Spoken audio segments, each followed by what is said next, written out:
Hey everybody, this is Griffin McElroy, your Dungeon Master and sweet babyest brother, and thank you very much for tuning into the Adventure Zone.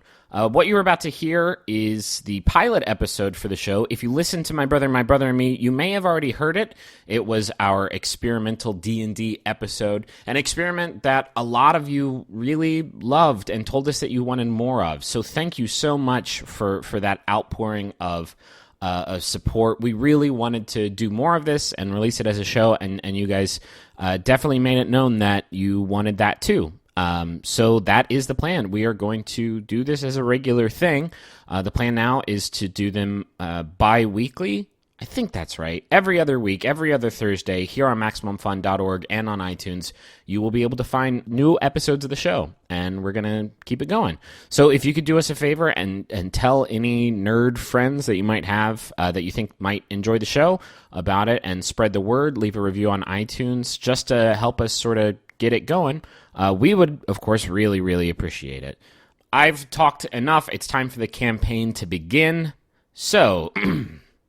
Strap on your fantasy seatbelts and brace your asses for the Adventure Zone.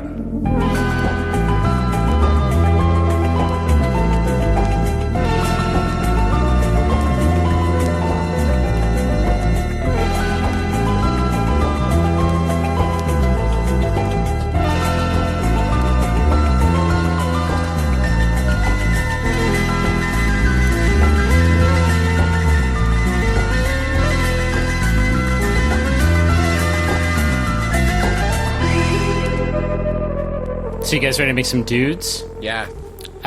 So I guess we should use the pre-rolled dudes, or else we're going to be here all day. Like, I can tell you guys about like statistical ranges that you're going to be using for your strength and your dexterity. I can talk to you all about vocations. I can talk to you about evocations, all kinds of shit. What about sponsors?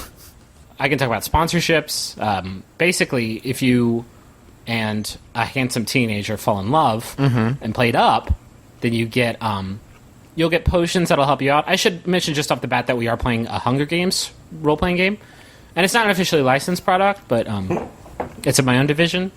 So I call Katniss. Okay, that seems obvious. Oh, is that like playing Odd Job? Yeah, she's very tiny. She's very hard to hit. Let's talk about our D&D experience, because I think we're all pretty uncomfortable right now, and it seems like a pretty good icebreaker. Travis, you played some 4th edition, right? Yes, I have played 4th edition and only 4th edition, but I've played it, I don't know, I didn't have a regular game, like I haven't played a lot, but I've played, I don't know, 6 or 7 times. Jesus. What? Maybe you're not ready for this.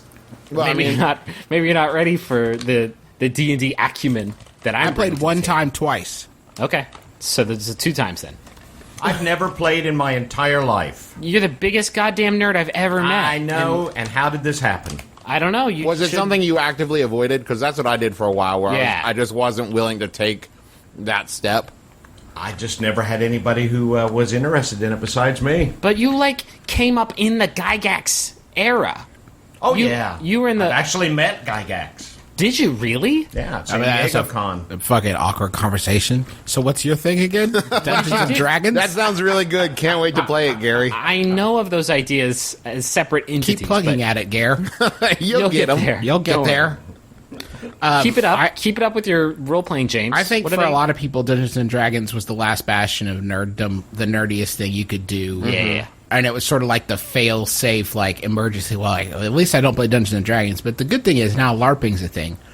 So yeah, so we can say someday there will be live action / fiction, and then LARPing will be passe, and then we can finally indulge. We're getting there with the Quest on ABC. So it's true.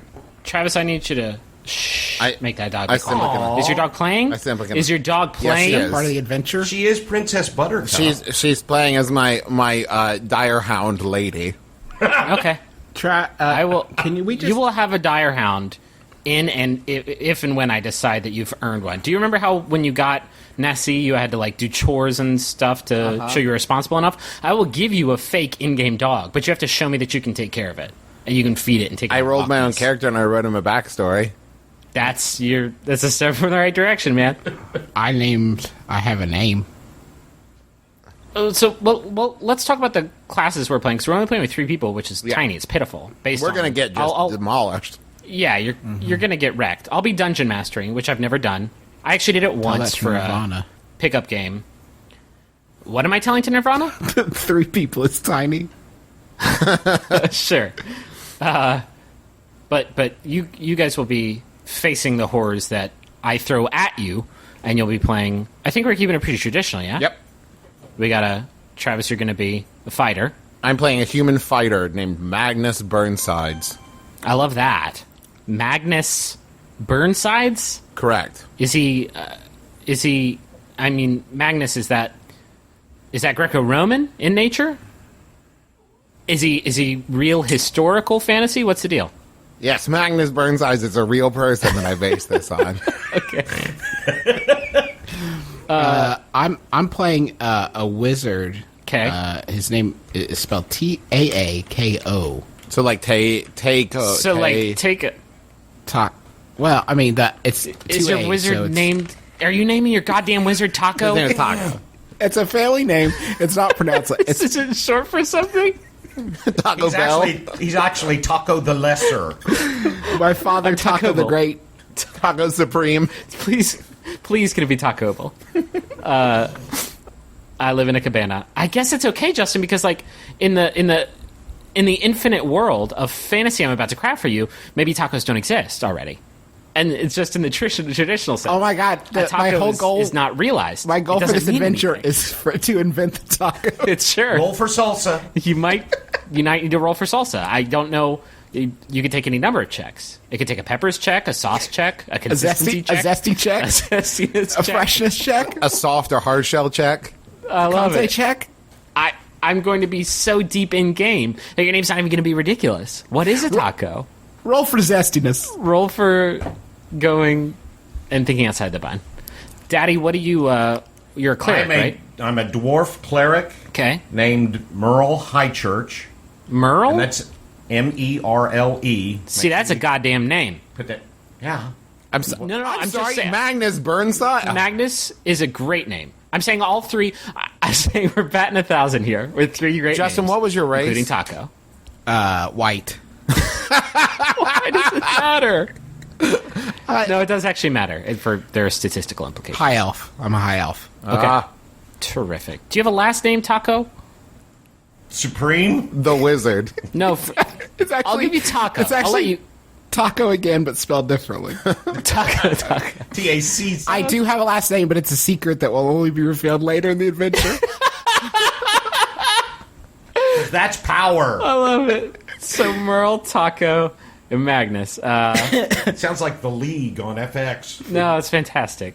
Thank you for plugging our FX sponsorship down.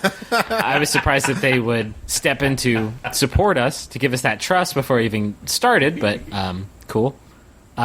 So these 3 sheets here, Travis, I know you went off book to do your own thing. to get It's why I creative love with the it. game, Griffin. I guess I'll be checking your math as we play. He is invincible, and I rolled 20 somehow.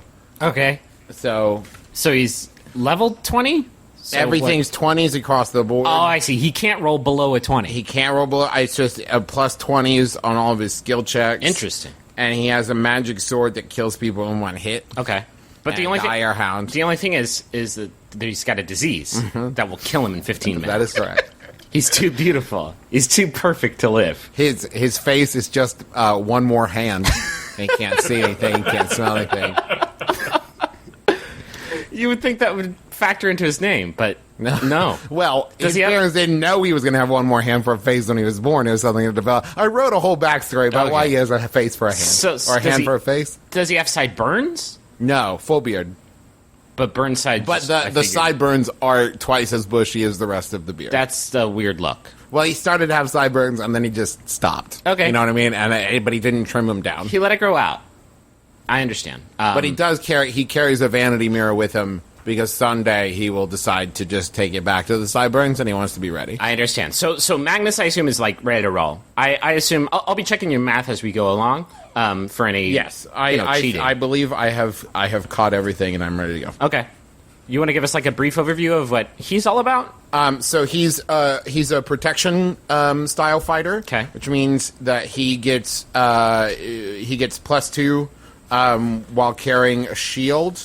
Okay. Now I have to double check my plus thing. Hold 2 to AC, which allows a fighter to here it is. Protection style fighting allows the fighter to impose disadvantage on an enemy attacking you or a target within 5 feet. Okay. If you are using a melee weapon and a shield. Okay, I can explain what all those words meant, Dad. And Justin, probably. And Travis, okay, I should point out that we're playing 5th edition, which the starter kit is out for, the player's handbook isn't out. So we're all kind of learning this together, all at the same time.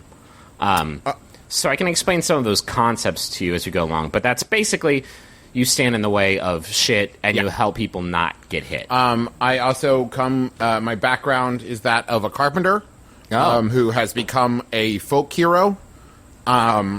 And one of my special abilities is called rustic. You built a tight chair once. Yeah. You built a chair once and the whole village came around. I built an army out of wood. Uh-huh. I have a special skill called rustic hospitality, which means I make really great gravy. Come on in, sugar. Come on into this Burnside estate. And the rustic hospitality means that because I come from the ranks of common folk, you fit among them with ease. You can find a place to hide, rest, or recuperate among other commoners unless you have shown yourself to be a danger to them. They shield you from the law or anyone else searching for you, though they are unwilling to risk their lives for you. So poor people love Magnus, is what you're saying. That is correct. He's the Larry the Cable Guy of our team. He's the Cheetos of people. Listen, I reach out to real America. Yeah. And real America loves Magnus. They don't real get Taco. Real Faerun or Forgotten Realms or wherever like hell the we real are. down-home Faerun. They love me. A couple other special things. My flaw is that the tyrant that I stopped will stop at nothing to see my end. Oh, shit. I believe in fairness. No one is above the law. Yeah. And if someone is in trouble, I will stop at nothing to help them. And thinking is for other people. I'm all about action. Okay, you're lawful, I'm assuming? Lawful good. Lawful good. Okay, sounds good.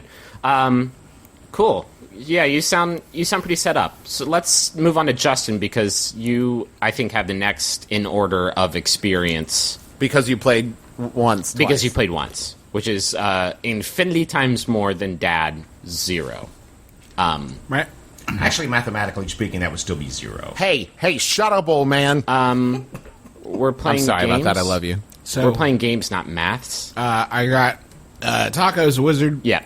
And I got spellcasting abilities. You didn't even... I mean, that was redundant to... I assume that your wizard was capable of... I have a book that I can look at to just relax a little bit and just get back in my zone. What is the book? What? Is it The Secret? It's a book that I carry around with me. It's the 7 Habits of Highly Effective People. Fantastic. It's a family tome. Taco needs a minute.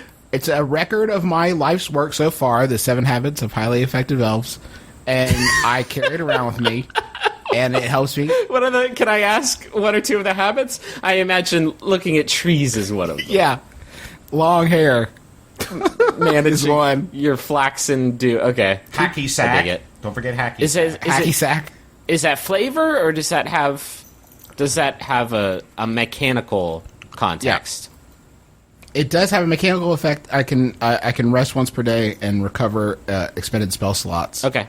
So with a combined level equal to or less than half of my level. So spell slots is a sort of a new concept. Well, I mean, it's an ancient old concept that they've sort of brought back for 5th edition. And Dad, it applies to you too as a cleric. Both of you have a type of spell called cantrips, and you can basically use those whenever.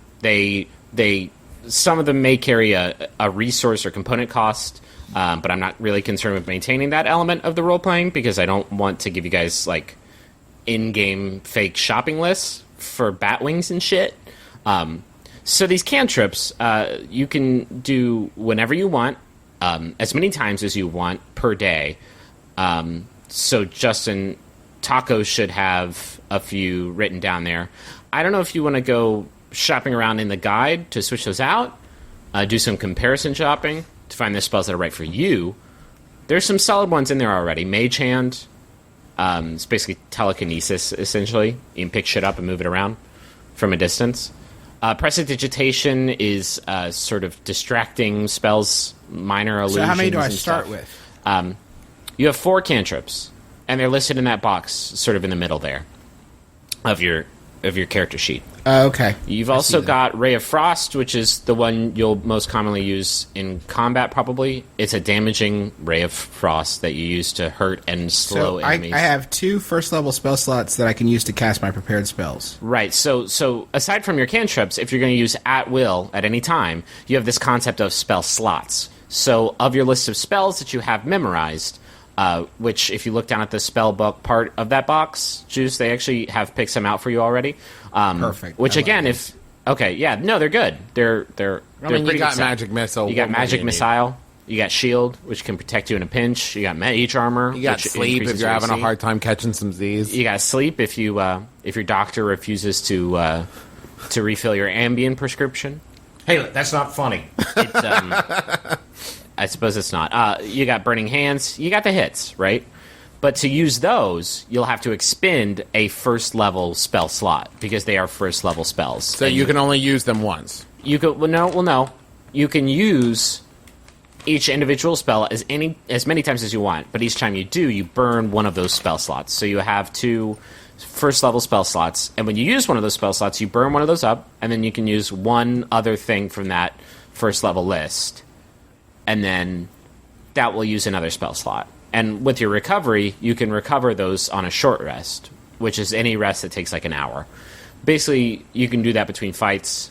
You drink a Capri Sun, and just like Eat a power bar. eat a Luna bar, get your electrolytes so right, and then you want a short rest. You can do whatever. On a long rest, you basically start back from 0. You get all your spell slots back. So fully I've heal. also can see in the dark. Oh, you have dark vision. Yeah, I can see in the dark, just like it's bright light. I can only see shades of gray, though. Oh, wow, and- 50 of them. Yeah, Ain't that the 50 way? whole shades. I could have an advantage of saving throws against being charmed, Okay. and magic can't put me to sleep. Except, I don't- that's what a curse. You can't use your own sleeping spell on yourself. Think of those goodsies. Maybe you're taking a trip tomorrow and you're Actually, nervous. elves don't sleep, Griffin. You should know that. They meditate deeply. Fantastic. Yeah, and I got a shelter of the faithful, so I'm a servant of Omek. Nope. Not all. I command the respect of those who share my faith, and I can perform the rites of Omek, and you and your companions, that's you guys, can expect to receive free healing and care at a temple shrine or other established presence of Omek's faith. I like the way that they phrase that. Like, you can expect to get, like, roll him, like, heal me. Stop. Okay, I'm really dying to, like, actually play, so We'll get there. Can that go now? I should point out that your divine patron is called Ogma, not Omek. He's like an actual guy. He's the god of knowledge. Well, he's not and an wisdom. actual guy, Griffin. How deep in are you, buddy? I'm pretty Made up for the game. I'm pretty deep in. Justin, But you're what a are you- wizard. I was confused by this at first because you're a wizard, which you typically don't think of them as especially devout people. Yeah. But this is a god of wizardly shit, and so maybe that is. It's what also you're important to keep in mind that where my background is folk hero, his background is acolyte. So that's Yeah. why he is a member of a temple. a temple dedicated to getting better at wizard shit, which makes sense. So what's all your shit? Your Well, ideals? the personality traits and ideals and bonds and flaws are pre-written, and I don't want you to feel like you have to use the stuff that came with the box. I figure a lot of that stuff is we're gonna figure that out as we go we'll along. merge. Yeah. all right, Dad, go. Merle is I am a No, Merle. hill dwarf. Merle is a hill dwarf. Neutral good. Used to be a soldier. He was a mercenary soldier. Okay. But the life was just too hard on him. Comes from a big family, all with names like Nundro, Rockseeker, Yeah. Gundren, Sure. and Tharden. He was not asked to go along with the dwarves in any of the Hobbit movies, and he's kind of pissed about that. Cleric, his domain is affiliated with Marthamor Dwin, Oh, the shit. dwarf god of wanderers, travelers, and outcasts. Dad, the interesting stuff is on the front of the page. Oh, sorry. Let's see. He's a lot of fun at parties. He's a good dancer. He has that smile What that is just his- makes you want to talk about yourself. What is his party skill? How hard does he party? You may not have... He parties like it's 1999. Roll Okay. two. Missed it. He has 1,999 party points? What is a party point? Why do we even need to play? Where is a party point? Dad on the already won sheet? Dungeons and Dragons with his pre-rolled broken character. I thought Travis was... who is sorting coins in a jar? I'm sorting out my dice. Oh, Jesus. You're getting ahead of the game a little bit. So Dad, as the cleric, you are The healing. healer. You are going to be healing. But if you look at stuff like... Travis, you do need to done, be quiet I'm with those done, I'm dice, done, though. I'm done. It's like you've made a maraca of them. I put them in a glass mug, which, in retrospect, that's bad podcasting right Yeah, there. it's just one-on-one bad sound. Oh, Jesus. I'm Put done, them I'm down. done now. Set them still. Dad, you have a pretty high armor class, which Yeah. makes you pretty hardy. You also have a warhammer that can deal a lot of damage, so you're not this frail, weeping, shrinking... What's the phrase? Shrinking violet. You're not that. Or You can get weeping in. wound. You can get into the shit. And I plan on imagine that you will. I just like when I was in Nam. You also have cantrips, like Justin, that you can use at will without burning through anything. You have light, which casts a light on things. You have Sacred Flame, which is sort of a ranged attack spell. You have Thaumaturgy. I think I'm saying that right. Which can be used to shut or open a door, for example. It has a lot of different implications. Here's what sucks, is they have not picked out your spells for you like they did for Justin. I guess they knew that you hadn't played before, and they wanted to make this as hard on us as is humanly I possible. actually have a couple in mind. Now, I picked two to prepare. So correct? as I will say, as a disciple of life, which is every cleric has like a specialization. Yours is the life tree, which is basically healing. It's about being hardy. That is why you have this heavy armor specialization. Is because you are a disciple of life. Basically a disciple of not dying. So as a disciple of life, you automatically have bless and cure wounds. You already have those memorized. Okay. You don't have to spend your time memorizing those. You got those in the bag, basically. Okay. So, do I need to tell you right now the two I do want to load up? You have 4 prepared, right? And then when you use one of them, it uses up one of your spell slots. But you don't have to pick the 2 way in advance. All right. Okay. That's good. So then I think we're more or less good to go. I guess as just sort of an overview of how Dungeons and Dragons works, because Dad, you're literally starting from scratch here. You can see all over your sheet you have different modifiers, different numbers, different stats. The basic mechanic of Dungeons and Dragons is you say what you want to do. If it's something like, I'm going to attack that person, that's pretty easy. You just roll your 20-sided die, and then you add a relevant modifier to it, and if it beats their armor, you hit them. That's sort of the basic idea of Dungeons & Dragons. If you want to get more creative with it, then there are rules in place that will help me sort of interpret your action and make it something that happens in the game. But almost always it's going to be roll a d20, you add a modifier to it, and then if it beats a target, then you can do it. And you did it, and I'm proud of you. Thank you. The only other big thing, and it's new for 5th edition, is the idea of advantage and disadvantage, which can be conferred in any number of situations. Maybe Justin helps Travis, or Taco helps Magnus. Travis, I almost feel like your name is going to be hard to remember next to Taco. It'll stick. Because I wasn't creative enough? Let's call him Maggie. Maggie. So, Justin, Taco could help Maggie with a shot. He could restrain an enemy. That would give Magnus an advantage on his attack. That means you roll 2d20 instead of 1, and you get to keep the higher result. Is that like a special power I'd use? I mean, no, it is a mechanic that can be used in any number of situations. If you get a surprise attack on an enemy, maybe you jump out of the branches of a tree and attack them from above. I could choose if you're... Well, that I guess has gone by the wayside. Oh, really? But yeah, if you do sweet shit and I feel like it, I'll give you advantage on the attack. Maybe you're bound. Maybe you can't see an enemy so good because you got mud in your eye. It doesn't all have to be about mud. That's just where I'm at right now. You will have disadvantage on the attack, which is the same idea. You roll 2 dice, but you have to take the lower result. Interesting. Okay. Which is bad. You rarely want that. Ditto, I've got a question. Yeah, please. I don't have any spells. Do I have any, like, special attacks? So let's talk about that, because you're coming from 4th edition, and in 4th edition, everybody had powers, right? The idea was powers. You had at-will powers. You could use it any time. You had encounter powers, which you could use once per fight. And daily powers you could use once per day. Everybody had that. And they were basically... everybody was a wizard, right? Mm-hmm. Like, everybody had abilities that I can shout at you really loud from far away, and it does 2d6 damage. So, like, that idea is gone. The rules, as they stand now, are getting back more to the idea of playing your class. So as a fighter, you are going to get fucking super good at fighting.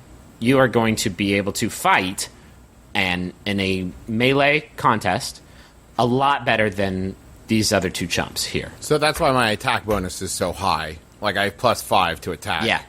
On all this shit. Griffin, one other question. There's a little box with this as equipment. Is that the stuff that I have right now? Yeah, you have those things. Okay. Do you not like your equipment? Do you need to go shopping? No, it's all fine. There's nothing about clothes in here, but I figure I have them. No, you're actually... No, it says a set of common clothes at the bottom. No, sorry. I'm taking that away from you now. A dragon comes and bites all your clothes off. Wait, I like where this game is going. Yeah. And then what happens? Hi, hello, my name is Taco, and this is my dick. Can I come into your town? I can save it. Old. I can save it from goblins and stuff. Yeah, no, you have that. So basically, if you look on the back of your sheet, it'll sort of tell you how your characters can develop through the first 5 levels, which is really all the starter kit covers. Fighter, for instance, is going to get Healing Surge, which is something that everybody had in 4th edition. In this edition, only fighters get it. Basically, it allows you to heal yourself in battle. That's in the book also, you said, Griffin, or on the sheet? That's on the sheet. That's just what Travis gets. As a wizard, you're going to unlock more powerful spells. You're going to unlock more spell slots, so you can use your stronger spells more frequently in combat. Okay. And everybody gets some cool stuff, but it's not regimented like powers. It's not like regimented, here is a thing that you will be able to use once in a battle, and it's going to create like a square of fire or something. It's the rules of 5th edition are a lot more about improvising. They're all about like letting you guys role play and come up with clever solutions to challenging situations, because where 4th edition was more like a war game, like a tactics game, right? 5th edition is very old school in the sense that if you just tackle problems by attacking them, by getting in fights every time you see enemies and just like rushing head in, you're gonna die. Because like, you think about it realistically, if you fight everything you see, then you're gonna get the shit kicked out of you. You're gonna be fighting against things that are gonna be stronger than you. One of you will probably die at some point. Wait, what? I'm saying this is very old school D&D, where like your character is very vulnerable, and there's a lot of things. I'm not going to like pull any punches, because frankly, I think it's more entertaining when bad things do happen to you. So you have to be smart, and you have to come up with clever stuff. There's a resource called Inspiration that is not actually on your character sheet. They may phase it out of the game, but it's in the basic rules online. That basically, if any of you roleplay good or comes up with a clever solution to a situation that works for you, I can give you inspiration, which you can then spend to give yourself advantage on any roll. So if you do think outside the box, I will definitely reward that. But try to think outside the box within the context of what your character would do. Right. Which is a lot... you have a lot more freedom. And in 4th edition... what your character could do is basically what's printed on these cards that somebody printed out for you. That sounds more up my alley. Well, now we got to be creative and shit. Now you're gonna love it. I bet. Okay. I don't know. I've never played this. I've never really DM'd before. I forgot to mention that I rolled for a trinket when creating my character, Oh boy, and so I have a knife that belonged to a relative. like a butter knife. It's like a pocket knife. It's like a Swiss Army knife. It's got a toothpick in it. Is it like a +8 knife that you're not actually?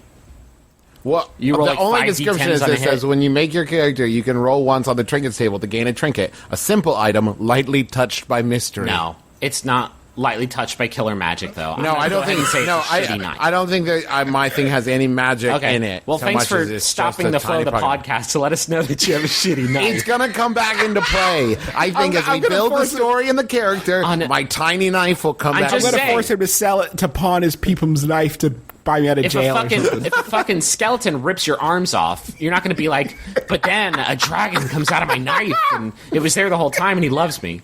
That's not how.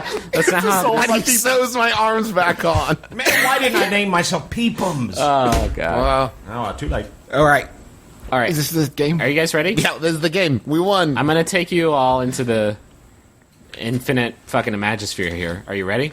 I'm nervous. Like I'm not psyched about like saying things like Neverwinter and Gundren Rockseeker. Hold on You knew hold the on job one was moment. dangerous when you took it, Fred. Hold on one moment. I'm going to grab a bag of chips. Oh shit. Oh, that's And shooting then, for some and then munch her in the audio. microphone. And then play with your yeah, die Trav, while you're not doing gonna it. you're not gonna eat chips while he's already gone. He's I'm gonna get some chips too. Jesus. Oh, great. So, Griffin, how are you? Pretty good. You nervous, Dad? You've never No, I got nothing to lose here. I mean, everybody knows that I have absolutely no skill in this game, and so I can come in and everybody says, "Oh, poor old man." you know he's this not is gonna-" you know we're And playing with we're in the demon's domain right now, right? This is Satan's territory, essentially. Cool.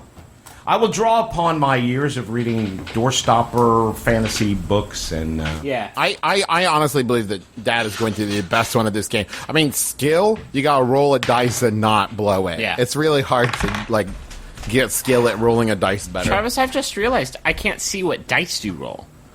I assume that Dad and Justin are going to keep each other honest. Why would I lie? because you're you. Don't lie, fair. because honestly, it's so great when you guys fuck up No, and then I'm not, have I'm to not get gonna yourself lie. out of I it. don't know. I won't lie. I'm back and I made no bakes. I just got to decide what dice to roll. I have like 6 different dice sets. Dad and I have no bakes. Do you want to give us a quick review? They have a certain quality to them that makes you think of wintertime and hugs. God damn. Dad should be DMing this.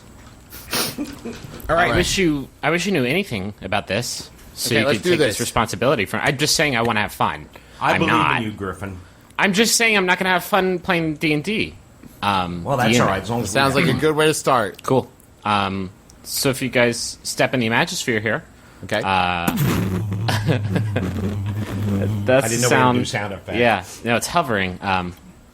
So our story actually starts with the 3 of you, and you guys can establish if you want how Magnus and Taco and Merle know each other. Craigslist. Craigslist.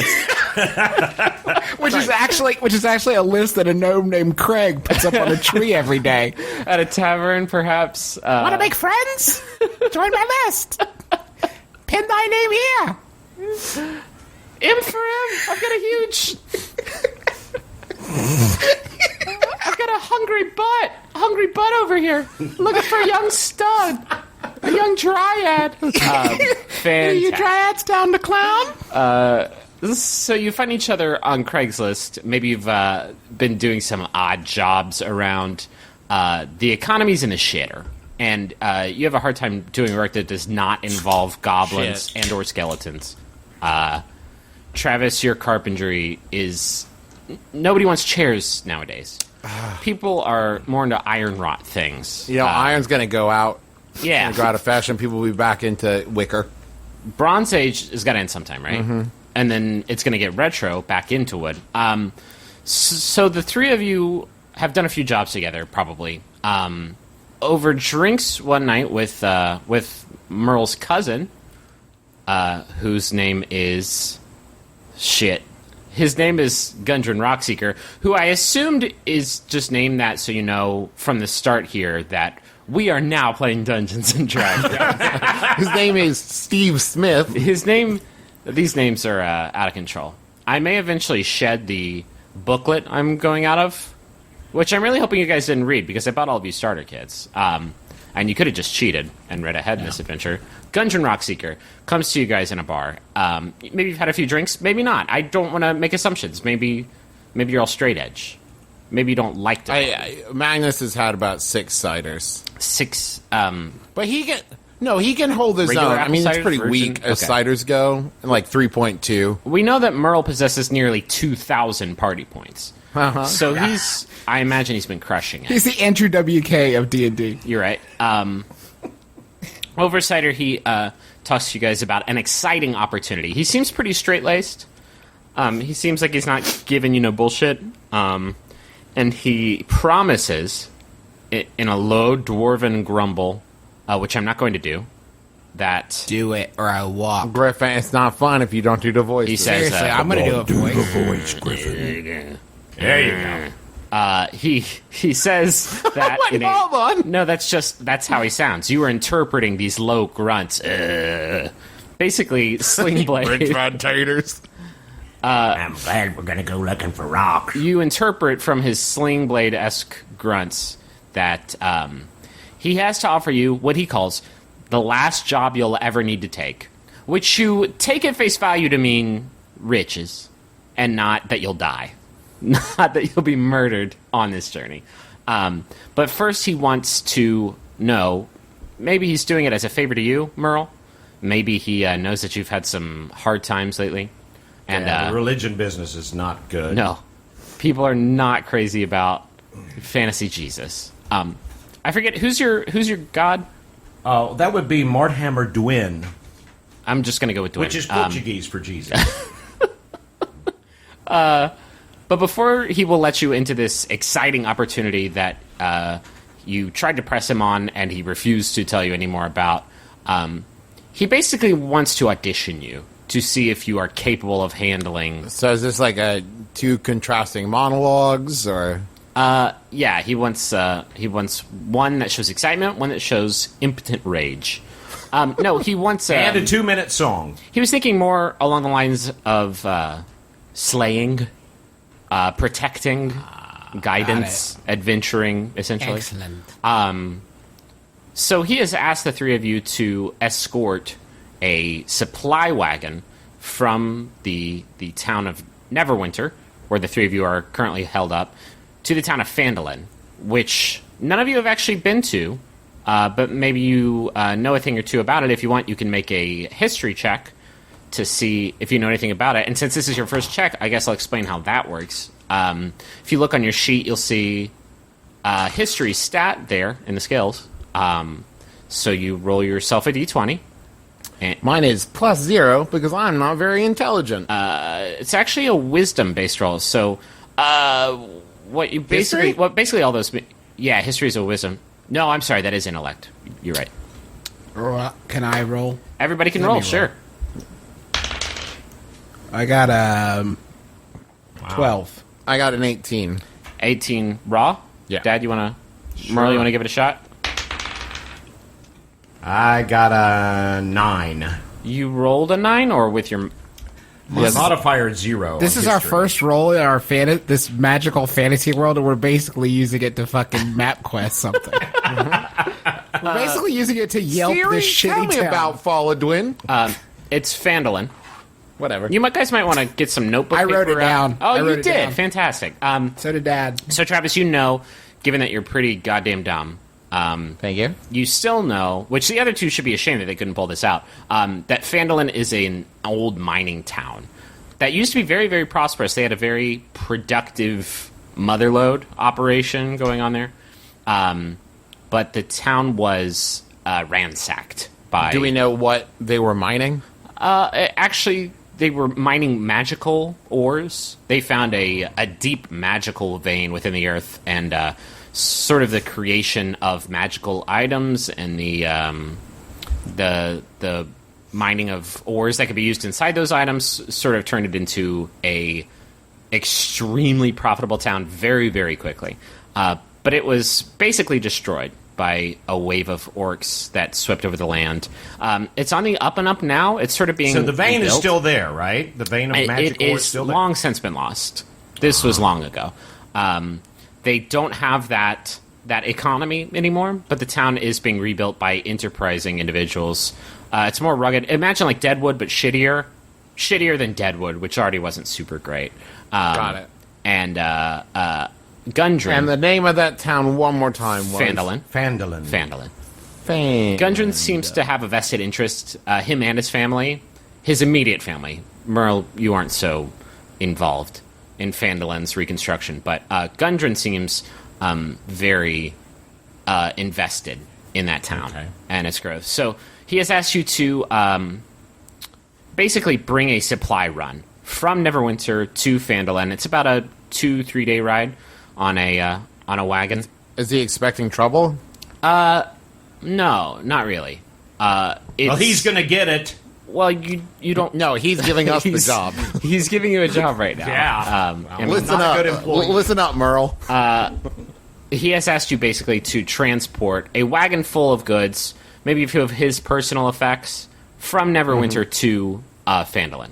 And it Great. sounds like a pretty easy job, but you never know. He's Can I offered ask a you- question? Yeah, please. Is this entire adventure dictated through exposition, or No, are we we're gonna playing get now? this is stage setting. Is this a game? Is Dungeons and Dragons listening to you do exposition? No, not for the most part. Okay. I gotta.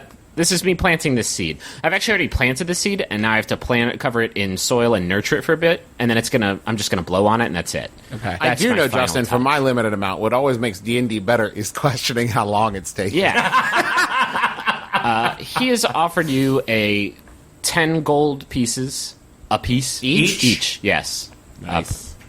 Which, I mean, I'm not your boss, but that's not a lot of money. But hey, Is he open to negotiation? Can I roll for intimidation to see, or... you This could is on hope- the past. I thought we weren't playing yet. this actually did happen in the past. Yeah. Oh.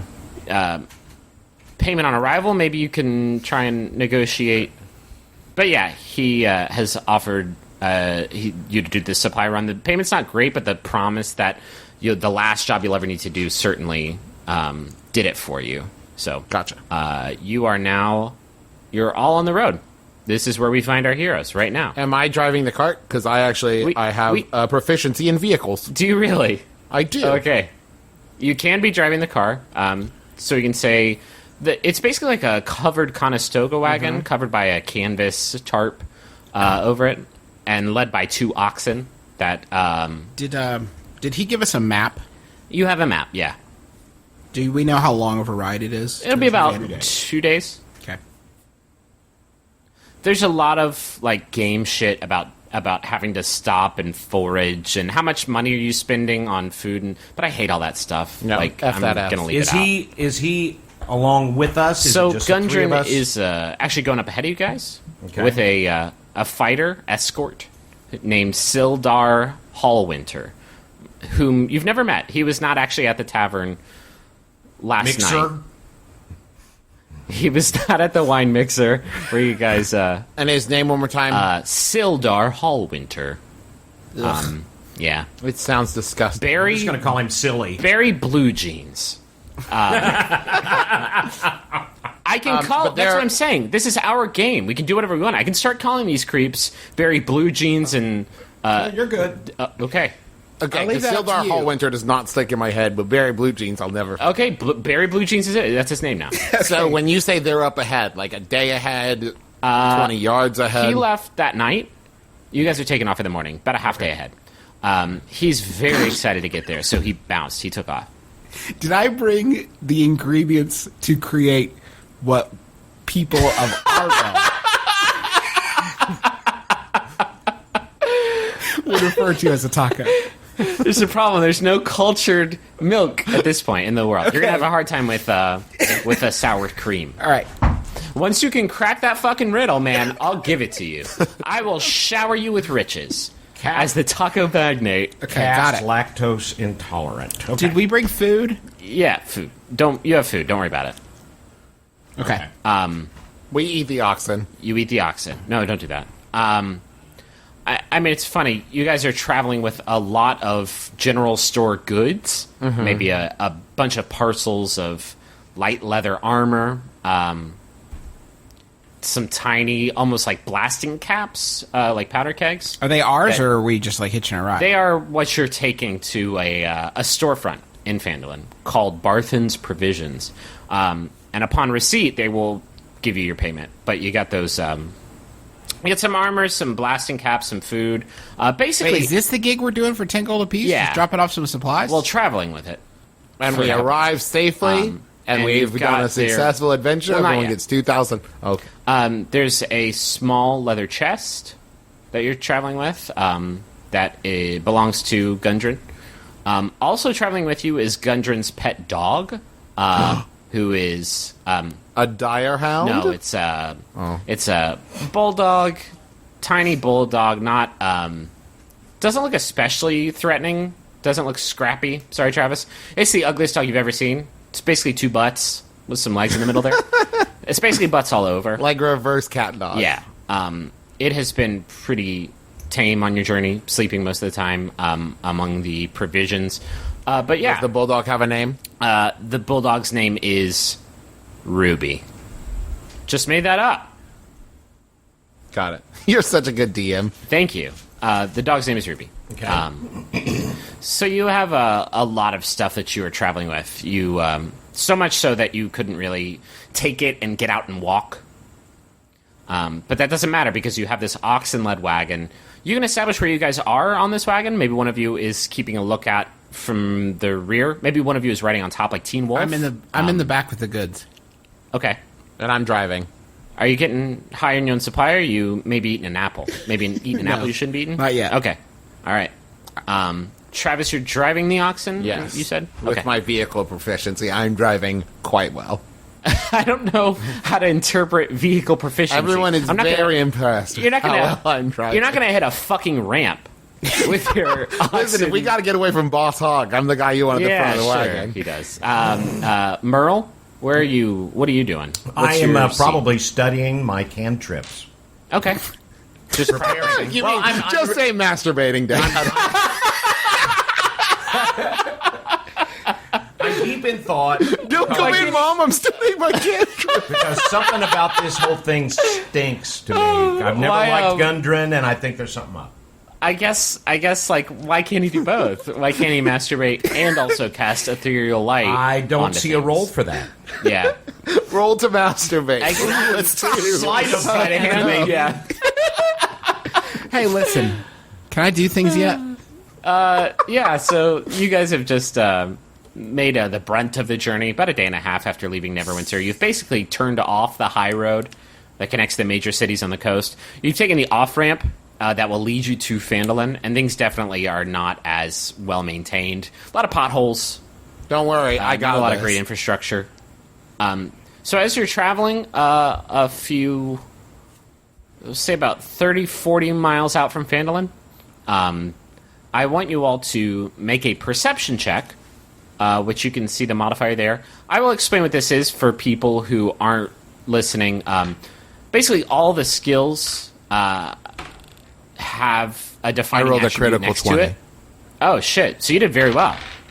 Perception is a wisdom skill. So you roll your wisdom modifier, which is in that row on the left. And then if you are proficient in that skill, which is if it has a little circle next to it, that means you're just a little bit better at it. So you add your proficiency bonus, which is at the top of the page there. And that factors into a lot of stuff.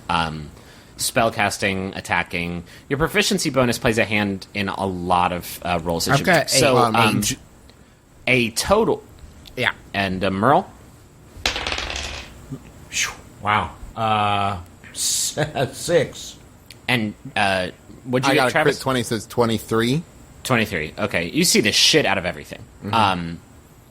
Travis, you see about 200 feet up, lying in the road, two figures that, with your incredible perception check, you can actually tell with your eagle eyes that they are two dead horses lying in the middle of the road. Seems fine. Doesn't seem strange at all.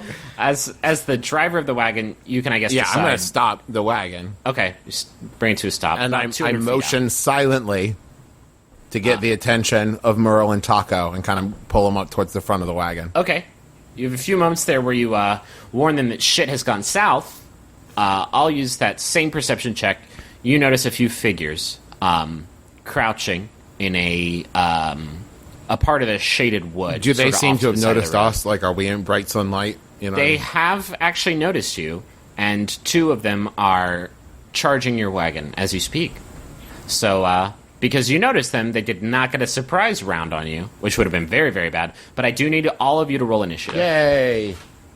So initiative, Father, is the thing that you roll before a fight starts, and it determines who goes when. Right. So you have... Just roll an 8. Give me I a got second. 5 Well, altogether. You've I rolled 5 altogether. I rolled a 14. So Travis got a 5. I actually have a 10 all day. And what did you get? 14 Minus I'm sorry. minus 1. 13. 13. Oh, so you have a minus. Okay. And I will roll for the Gerblins here that are storming you. I'm going to start you out with Gerblins because it seems like comfortable territory. You guys are familiar with the concept of a goblin. So this is my first time ever doing this. Oh, they rolled a critical miss. So they are going to go last, I assume. So, Dad and Justin, so you guys know, because we mentioned crits now twice, if you roll a 20, a natural 20, it is the best you can do. If you're doing... It's the best you can do if you do it in a fight. You get to deal bonus damage essentially, with And your you automatically weapon hit. or your spell, and you automatically hit if you roll a 20. You don't have to add anything to it. If you roll a 1, that's a critical miss or a critical shit, and that means you miss no matter what. And usually you, like, fall in a cow pie or something. Yeah, there's always a cow pie. I summon up a cow pie in front of you for you to fall into. Okay. Hysterically. How many are there? There are 3. 2 of them are rushing the group. One is pretty heavily obscured by the brush, probably about 40 feet out, sort of between you and the horses laying in the middle of the road. So, yeah, the goblins are getting... They got pretty close before this fight started.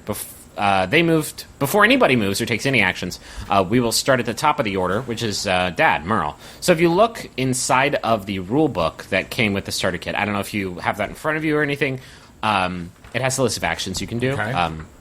What section can't- under? Actions in combat, page 10. Yep. Essentially, on your turn, the 2 basic things you can do are move, which you can do up to your speed, which is on your sheet there. It typically, in D&D 4th edition, you had a game board where you could track position. Here, it's not as important. I kind of fudge a lot of it, and I try to keep in mind like who is where and who's fighting whom. So yeah, you can take a movement up to your speed. Do I and have you to take a can- movement? You do not, no. You can Okay. also take an action. Those actions might include attacking with one of the weapons you have, casting one of your spells, be it a cantrip or a first level spell. Maybe you want to drop a Sacred Flame on one of these guys. You have a lot of other actions you can do other than just fighting. You can try and grapple an enemy. You can aid one of your teammates. You can try and do another perception check to search the area for other dangers. You can basically do anything, and Okay. there will be a rule to interpret that Well, idea. I know what I want to do. Okay. I want to cast. So where were you? Can I ask one quick question? Yeah. Are we definitely sure that these are bad guys? They have weapons drawn and are rushing at your cart. And which- saying, Like, would it- welcome! Would it spend like a turn if Dad was like, whoa, Kimasabis? You cool? Hey, you cool? I most of the time, just kind of general rule of thumb, when your DM tells you to roll for initiative, you're in combat. Okay. You're in combat, but you can, as a free action, you can speak, because speaking does not take up action. There are a lot of things that could be considered free actions, be it drawing your sword. That doesn't take your action, or else that would be shitty. Talking to somebody, not an action. Sometimes using an object, like maneuvering a complicated like device, that will take an action. It's kind of up to my discretion what does and doesn't take an action. So if you want to, if you want to, you can also make an insight check for free to see if these guys mean business or not. Or you can talk to them. They probably won't know the language you're speaking. Well, I think what I'm going to do is Hurt cast. them. I want to cast Bless Okay. on the members of the party. So as just to give you sort of explain what's going on, you only have, I think, 2 spell slots. So if you use Bless right now at the beginning of Well, the I thought first Bless fight, was one of the ones that I have that I don't have to use a slot for. no. Bless means that just means that you have it memorized. You didn't have to learn it. But if you cast it, you are going to eat up. Unless it's a cantrip. Cantrips don't use slots. Exactly. So you could cast Light or Sacred Flame or Thaumaturgy. Sacred Flame is really your combat cantrip, if you wanted to do that. It's not a buff, or you could right? get... no, it is a debuff in the sense that you set their asses on fire. All right. That is... Yeah. Or you could run up to them and smash them with your Warhammer. And we're which still you also above have. them, right? Because we're on the cart. They're on the ground. Travis, you are sort of in the saddle driving the cart. All 3 of you are sort of towards the front of the cart where Magnus summoned you up to warn you, hey, dead horses. So you are all basically towards the front of the cart and can easily hop down. It's not especially high up. Okay, so there is not really a buff at this level that I can throw on you guys to help you in combat. Not without burning through one of your spell slots, Okay. which I will, out of character, tell you, these goblins probably don't merit the caution that Okay, you're putting well, into it. What was the bolt thing you told me about before? Sacred Flame. You have Sacred Flame. Sacred Flame. All right, I will hit him with a Sacred Flame. Sacred Flame. Hopefully, Dungeons and Dragons will come up with an application that will keep you from having to look up your spells as you cast them. So, Sacred Flame you cast upon one creature that you can see. It's got a range of 60 feet, which is, you got it. You're looking at the front of the wagon, so you can obviously see them. And they make a dexterity saving throw, or they take 1d8 radiant damage. So, so 8 plus 5. Okay, so I think the formula for saving throws is 8 plus whatever your spellcasting modifier is, which is 5. So they have to beat a 13, or else they're going to be set on fire. Okay. A 10 plus 2 is 12, so... Griffin, it says in the spell description here that the target has to succeed on a dexterity saving throw. Right, that is what they're attempting to do. All right, got it. They rolled a 12, so they barely miss it. So you roll 1d8, you roll the 8-sided die, and that will establish how much damage they take. Okay. Is this... Yeah, is it? It's the one that doesn't have any numbers higher than 8. I rolled a 6. That is pretty... That's very, very good. So you attack...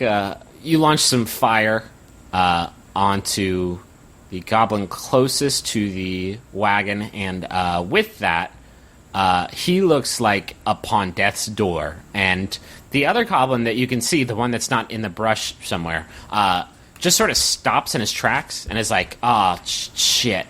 And that is where he's at. Next in order is Justin. Blast that one in the brush. I'm gonna. How far away is the one in the brush, Griffin? The one out in the brush is about 40 feet out. Okay, now question. Yeah. Do I see the one in the brush? You actually do not. Travis is the one who spotted him. Oh, okay. You can search for the you know sort of the general direction. If you try to cast a spell at him right now, you'd have disadvantage because you don't exactly know where he is. If you want to do a perception check, it would take up your turn, but you could get a pretty good idea of where this person is. No, I'm gonna blast the one that Merle hit. Okay. With a ray of frost. A popular skill. Thank you. Break off ray of frost for me. What's it do?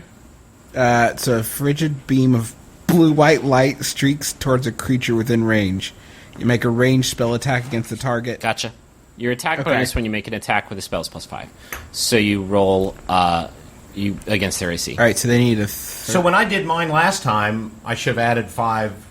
No, that's what your 13 is. Okay, gotcha. Okay. Yeah. What did you roll, Juice? What do I roll? A d20? You roll d20 and you add 5. All right. So Whoa. that's a 24. Holy shit! Yeah, you blast that thing, and you were attacking the one that Merle just hit, or the one Merle hasn't. Merle just hit, Hey, yes. at least you put him out. He was on fire. Okay. You got to roll your damage now, which is It's a d8. d8. Nice. 6. You don't add anything to that. It's just Right? okay. You freeze him instantly. You flash freeze him, and he sort of topples to the ground and shatters. Yeah! It's our first kill. It's your first kill. So, why am I so horny? I'm broken inside. That's the horrible thing. If you had talked to them, you would have realized that they're part of a hug committee. They were running forward to hug you, to give you a hug. Travis, you're up. So here's what I'm trying to decide, other team members. Do I If you're jump talking down- to us, you need to talk in character, and it needs to be a free action. Okay. So, Taco, Do a voice, Merle. son of a bitch. Taco, Merle. Oh, don't do a I voice. jump Don't do a down? voice. Don't do a Okay, voice. great. Should I jump down and smash the other one running towards us? Or should I... Well, I can't get to him if he's 60 feet away. Do they have charge in this game? So, not as a ability where you get to move double your movement and attack. You can dash as an action, which is basically you get to move again. You double your speed, essentially. But no, you can move and do a ranged attack. And you have you've spotted these guys. You know where the other one is in the brush, so you could ostensibly do that. Unless I can throw my battle axe, I do not have a ranged attack. You should have. Oh, I guess you rolled your own guy, so I don't know. Yeah, I went for a wooden shield instead of a buckler and didn't take a ranged. Okay. I mean, I could... You can throw your I shield could. at him, Captain America. Probably wouldn't go so great. Well, so then that's the question, is I feel like I lose... Should I take out the one closest to us? Yes. Okay, great. I'm going to jump off the cart and try to kind of... So I can swing my battle axe double-handed if I haven't drawn my shield yet off my back. Okay, So but I'm keep gonna in try to- mind that your armor is going to be lower as a result of that. Yes. Okay. I have to do that. But for right now, I'm going to jump off the cart and try to come down on top of him, swinging my battle axe two-handed. Okay. What does Which that I mean? assume grants me advantage. If you do a leaping strike from the wagon down onto the dome piece of this Gorblin, is what you're telling me. That's what I'm trying to do. The Gorblin is probably about 15 to 20 feet away from you. He's not right next to the wagon, so that's a Well, that's a fucking Magnus jump. has a vertical leap of 18 feet. I'm gonna make you. I'll let you do it, but you have to make a very low athletics check. If you're just jumping, that's athletics. Terrific. I have +5 athletics. All right. We'll So say you that's need to beat 16. yeah, that'll do. That'll do, Pig. Great. So you are allowed to make this stupid attack that you're making. So doing the battle axe two-handed means my damage is 1d10 Okay. instead of 1d8. but you have to actually roll the attack. Yes. Okay. I realized. And you have advantage, so you can roll 2d20. Great. So I rolled a 20 right there, so I'll roll again. You rolled a crit? No. Okay. It was a 15 plus 5 and then a 9. So a 20 was my highest. Okay, yeah, that'll do it. And I'm going to roll 1d10. Is that this one? Yeah. So that's 10 plus 3, 13. You rolled max damage. Yes. You cut the thing in half. Long ways. You cut the thing in half The knave to the chops. in like the direction that if you had your choice, you would least like to be cut in half, I would say.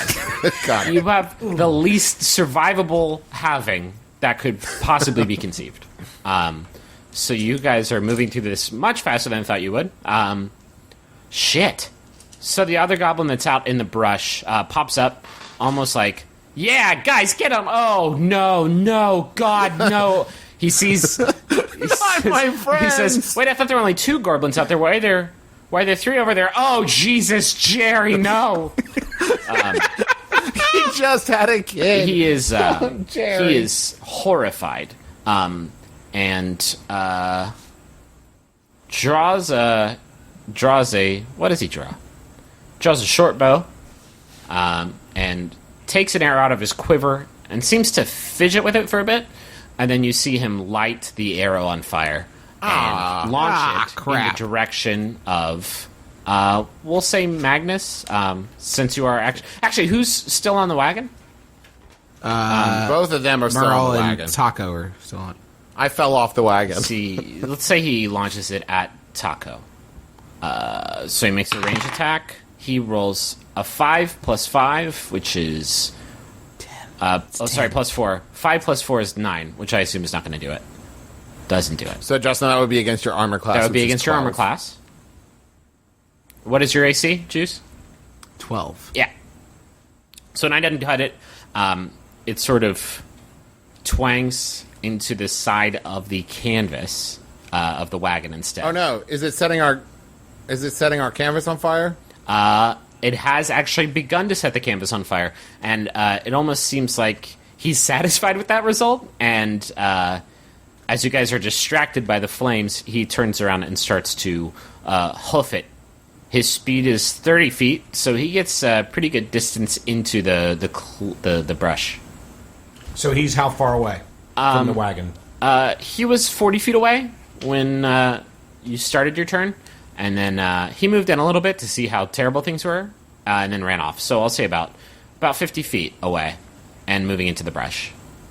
Okay. How bad is the fire in the canvas? Not bad.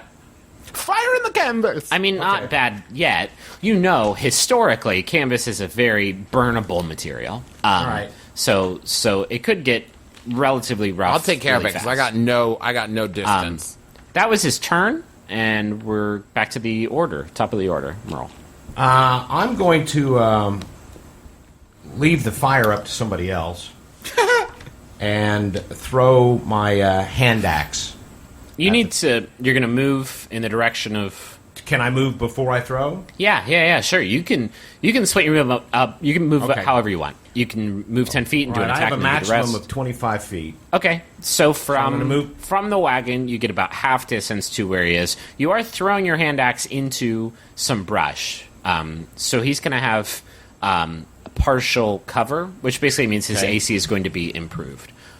His armor class is already pretty decent, so you need to roll real well. What am I rolling? So on your paper, in the little thing in the middle there should be a hand axe thing, and it'll tell you what your mod is. So roll a d20. Roll a d20. You're going to add Okay. 14, and I had 4, so that's 18. 18. He would have had 17 with that cover, so yes, you just barely... You throw it into the woods. You can't exactly see. You see, like, branches rustling, and you throw your axe in that direction, and you hear, ah! And so you know you probably connected, and got some meat in there. So roll 1d6 plus 2, and that's your damage. Yeah. Okay.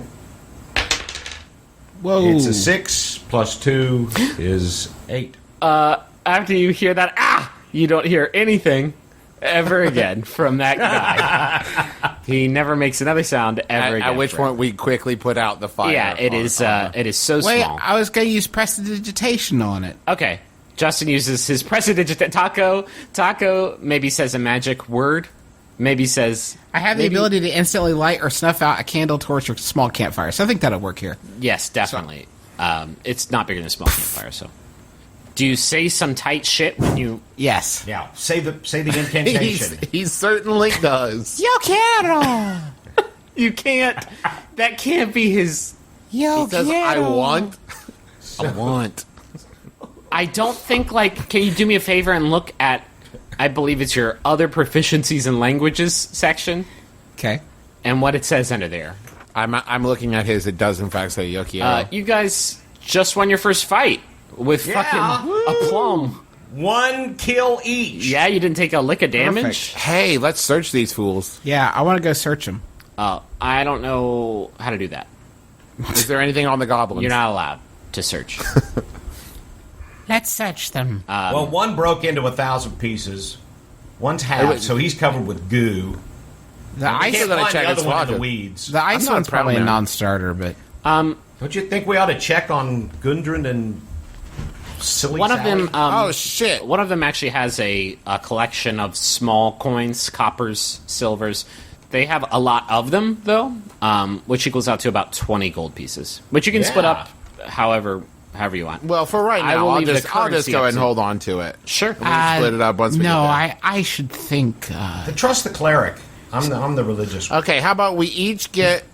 So, I felt like the cleric and I did most of the work there. All right.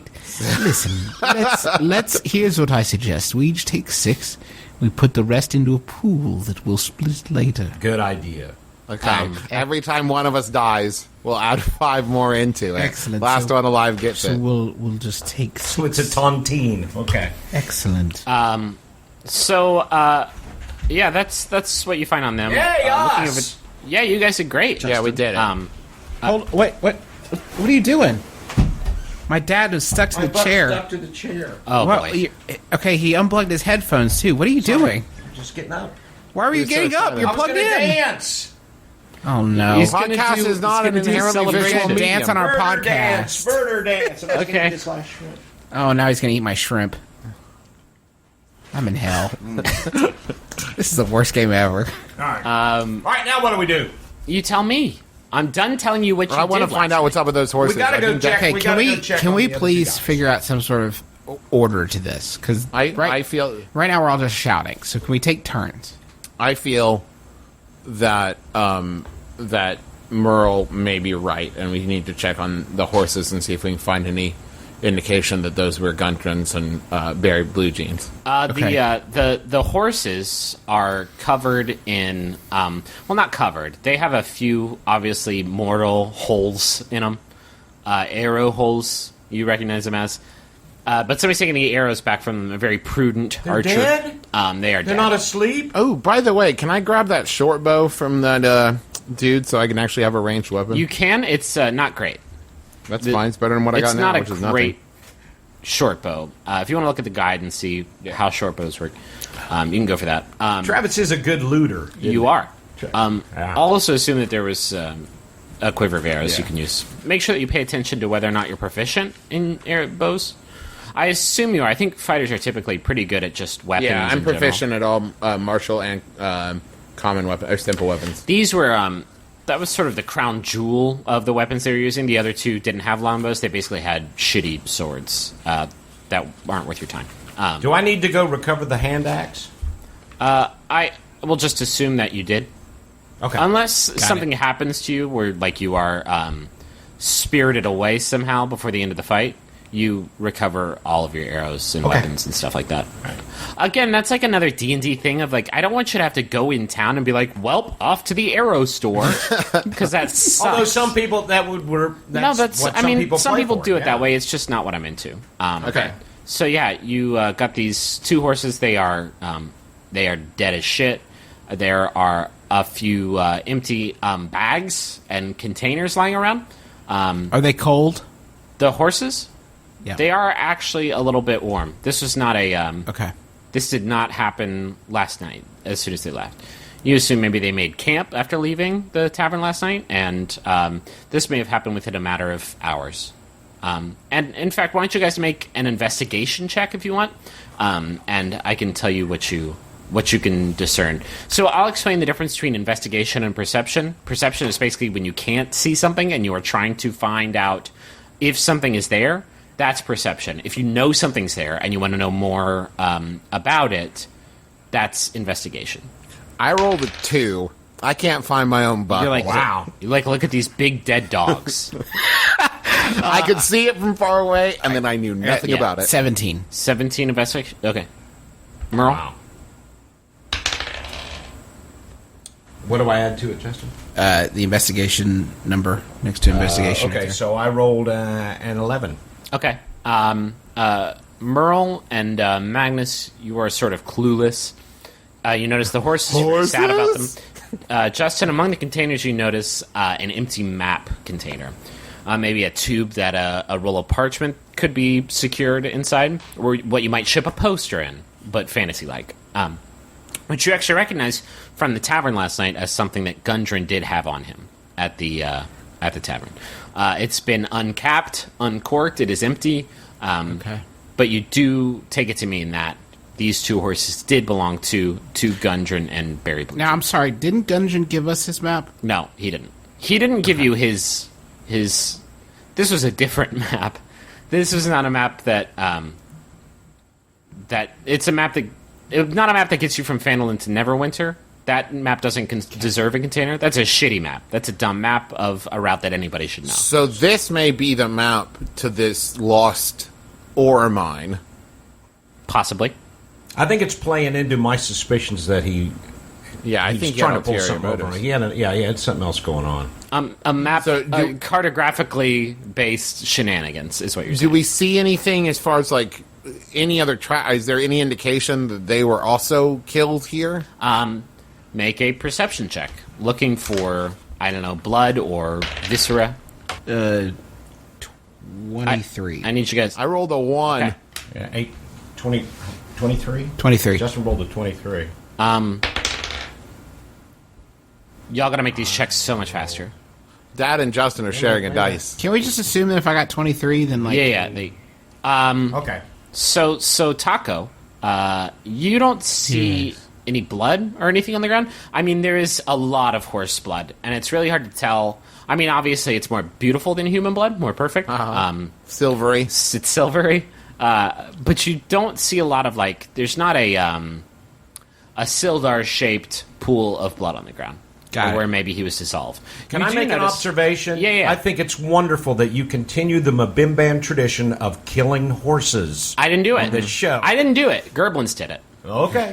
So Those evil Gerblins. you don't see any blood or anything, but you do notice, with your keen perception, you do notice a pattern in the dirt that suggests that that they were perhaps dragged into the brush around the area where the one goblin shot his fiery arrow at you, and then Dad threw an axe into the darkness and snuffed them out. Can we go back to the brush and explore that again? Yeah, sure. In Well, fact, now hold on. With your Hold on. If I may, Magnus raises his hand for Yeah. a minute. I'm not an intelligent man, but we've got a cart like packed to the brim with goods sitting here. Should we just be wandering off away from that cart? Okay, well, I'll tell you what.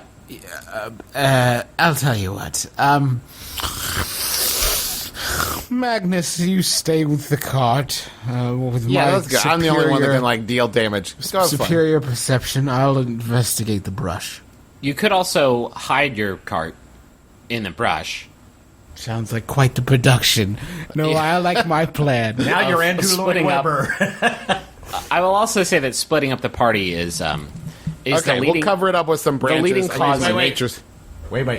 Splitting up the party is what? It's the leading cause of death in Dungeons It's and bad. Dragons. It is a head of heart disease.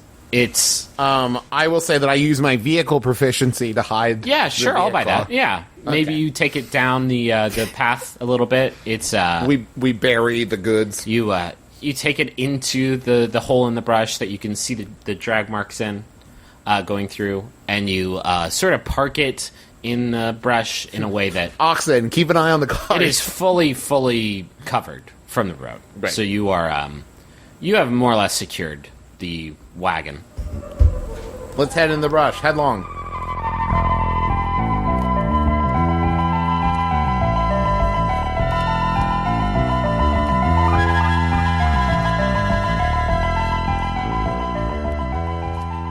Oh boy, how are we gonna get out of this one, Travis?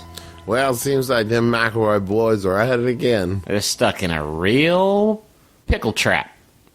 Their pickle sure is trapped.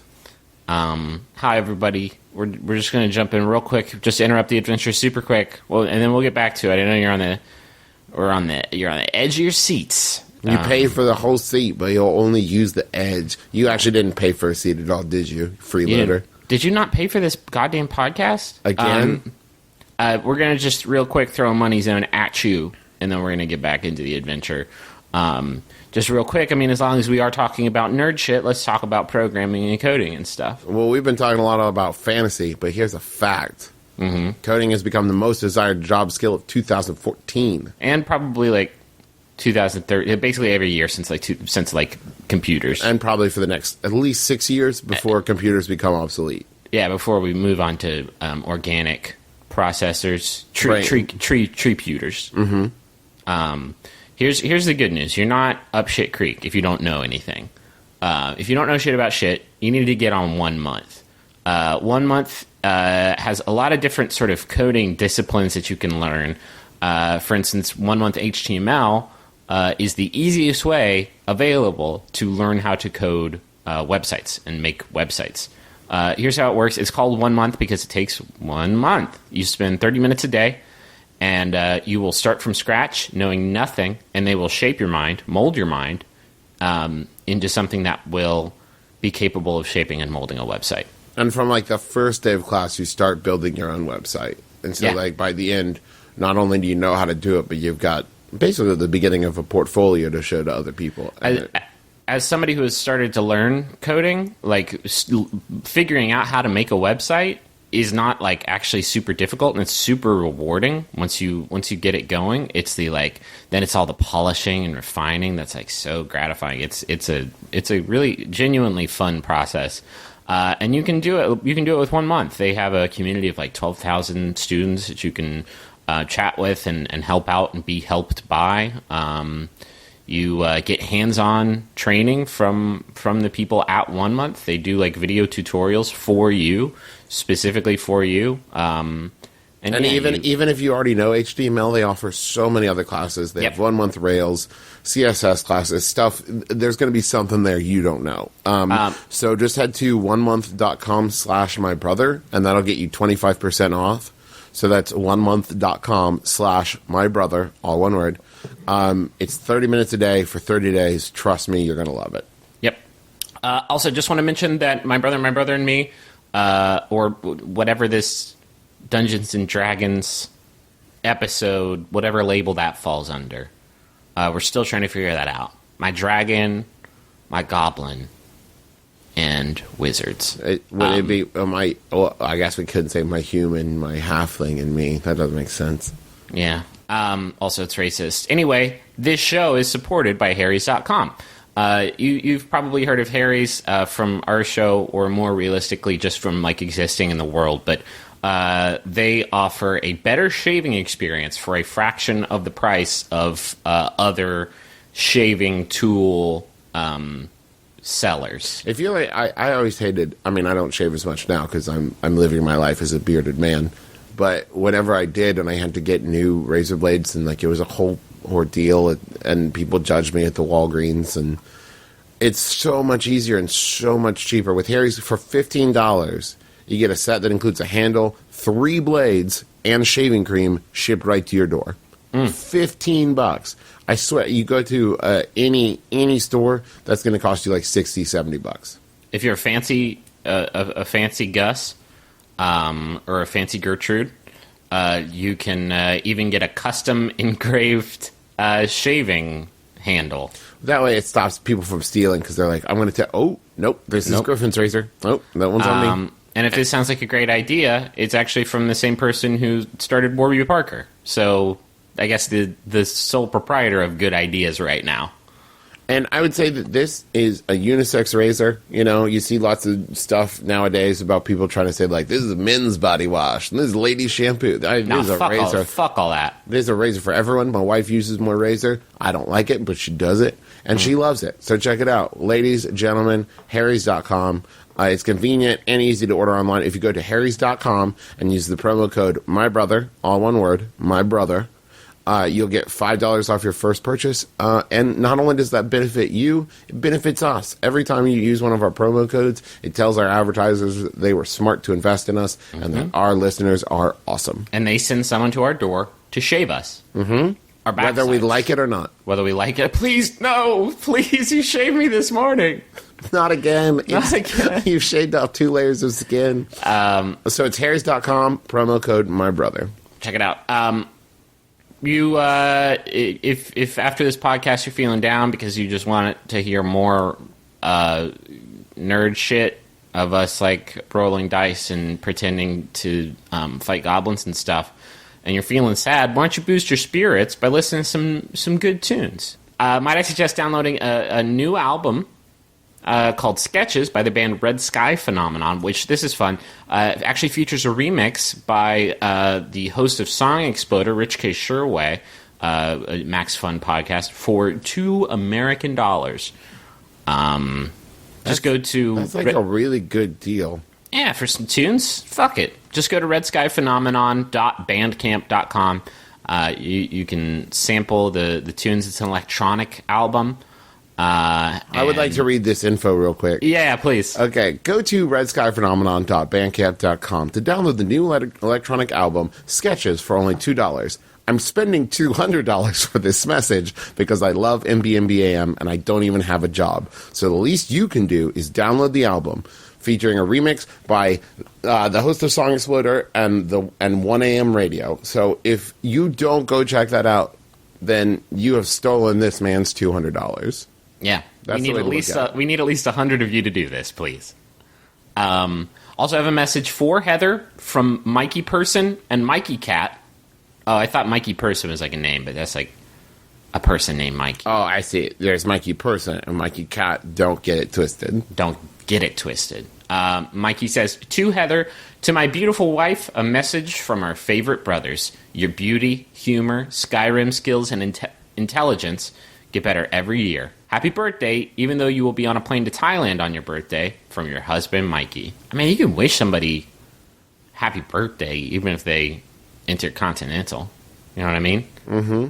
That shit don't have to stay in the this day and age. I'm sure they got Wi-Fi. Yeah, sure. They probably have cable.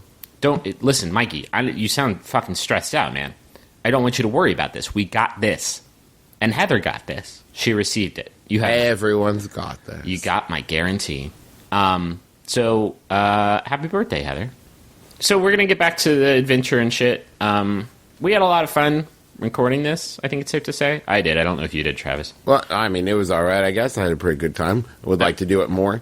And the way, if you're enjoying it, the way to ensure that we do stuff like this more is to share this episode with all of your friends. Yeah, or just let us know what you thought of it.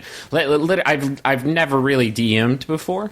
We're playing like a new version of the game that nobody really knew how to play. My dad had never played it. Justin had also basically never played it. So I don't know. I feel like there was a bit of discomfort there for like the first 45 minutes or so that we kind of got over. So I don't know. I definitely want to do more of it, probably as like a separate thing. Well, if you want to tell us more about what you thought about the show, you can follow us on Twitter. You can do the My Brother and Me Facebook appreciation group. We'll probably I'll also make a thread on the Max Fun forums, which you can find at maximumfun.org/forums, I think. Which is home to all the other wonderful MaximumFun.org podcasts, which you should check out. We don't have time to go into now, but they're incredible. They are really great. So yeah, give us any feedback you may have on like how this could be like a better thing, or like a thing that we could do more permanently, or how I can up my DM game. We've gotten some suggestions from people even before we put this out, like getting guest players and getting like I think this is like a cool idea, like getting like Twitter submissions for things to actually put in the adventure, which I think would actually be super sweet. Really, I think we just want an excuse to play more Dungeons and Dragons with each other, because I like it a lot. So anyway, just give us whatever feedback you might have. Even if that feedback is, I didn't like it, please don't do any more of this. It smells like butt. Please stop. Please stop. You're all very bad at Dungeons and Dragons. I mean, keep that shit to like a minimum if you can, just because I am pretty sensitive. But otherwise, thank you all for listening. Next week, I think we're going to put up the Los Angeles live show, which was phenomenal. I don't want to toot our own horns, but it's like my favorite live show we've ever done. The audio quality is very good, which is going to be a refreshing change of pace for everybody. And then, I don't know, it depends on where Justin's at. He's in paternity leave right now, so hopefully we can get him back in here to record something. But if not, we'll get something up. We're not going to interrupt the flow, as it were. So thank you all for listening, and now enjoy the rest of our maiden voyage.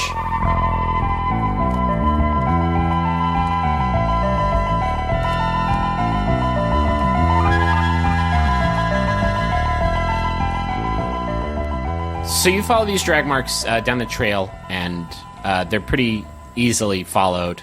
Gundren's kind of a big guy for a dwarf. He's big in terms of diameter. So his trail left a definite impression in the loam to the mouth of a cave that a sort of natural stream is flowing out of.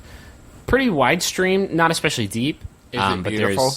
It's the most goddamn beautiful thing you've ever seen. That's nice. It is. All of you get 20 points of inspiration just from seeing it. You are deeply inspired. No, you don't get that. Crap. It's the mouth of a cave.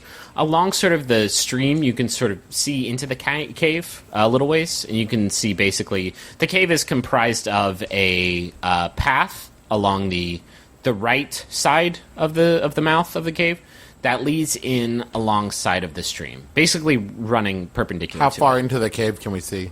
Maybe about 20 feet. One of you will probably have to light a torch. This might actually be a good chance for maybe a light-causing spell. Yeah, Wizard, you got something? I have light. I mean, there it is. I mean, you got it. Now, 2 out of 3 of us can see in the dark, though, right? That is true. I cannot, but I do have a candle. That's not going to be especially luminous. Okay. That's not going to do a great job. But, Dad, you can cast light for free, since it's a cantrip, onto maybe a nice stick that you found on the ground, and give that to a fighter who can't see super great in the under-earth. Trav, is your weapon one-handed or two-handed? It is either. It is versatile. Okay, so I could give you a torch and you'd still be able to use your weapon. You could also just cast light on my axe. That might look bitchin'. All right, let's go with the bitchin' effect of casting light on your axe. Okay. Travis What do now I has do? this. Do I roll? No, it's fine. Oh, no, You're okay. not attacking his axe. Take this, you bastard. I hate you, axe. Travis He's attacking now, the darkness. He is attacking the darkness, essentially. Travis, you now have this axe that you can use to see by. Dad, at will. Merle, you can turn it off just by clapping. Or by not believing anymore in your magic. If you stop giving believing it all in the- up. It's fairy magic. Yeah. So keep that in mind. Magnus can now see pretty easily, soaking the two of you. But Merle, you have dark vision as well? I have dark vision, 60-foot radius. Okay. So you guys, you don't really need light.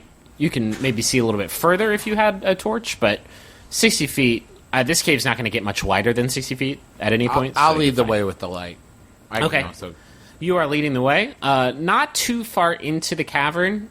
You feel the path branch off to the right. I guess you see it because you have this beautiful light axe. And in fact, as you sort of get within distance of that entrance, that the light of your axe the light from your bitching axe pours into it, you hear rustling in there. You hear the sound of metal sort of clinking together, almost like a chain being moved, lifted off the ground. So Does it sound like a happy chain or a scary chain? chains aren't typically, these are not magic chains that are imbued with emotions. Okay. So it's up to you how you want to handle this. I guess Okay, let me so put the it a chain is different off way. to the right. Does it sound like a big chain or like just a regular human-sized chain? The passage goes on ahead of you, but there's basically a natural sub-cavern sort of splitting off to the right there that you have not really moved in front of, but you can hear the sounds of rustling and chains. Not like a lot of chains. It's not like there's a WWE backyard wrestling match happening there, but Listen, Like a Magnus, Jacob Marley. kind of Magnus wrestling believes that chain. thinking is for other people, and I tend towards action. So I'm going down that chain hallway. I like that. I am actually going to give you a point of inspiration for that. So I head down the hallway towards the chains. Okay. Did the two of you follow him, or are you more Yeah, just Taco like, chills. Taco? Well, because just I kinda think that there's a chills. chance that maybe Sildar and Gundren are chained up down there. Oh, listen to that.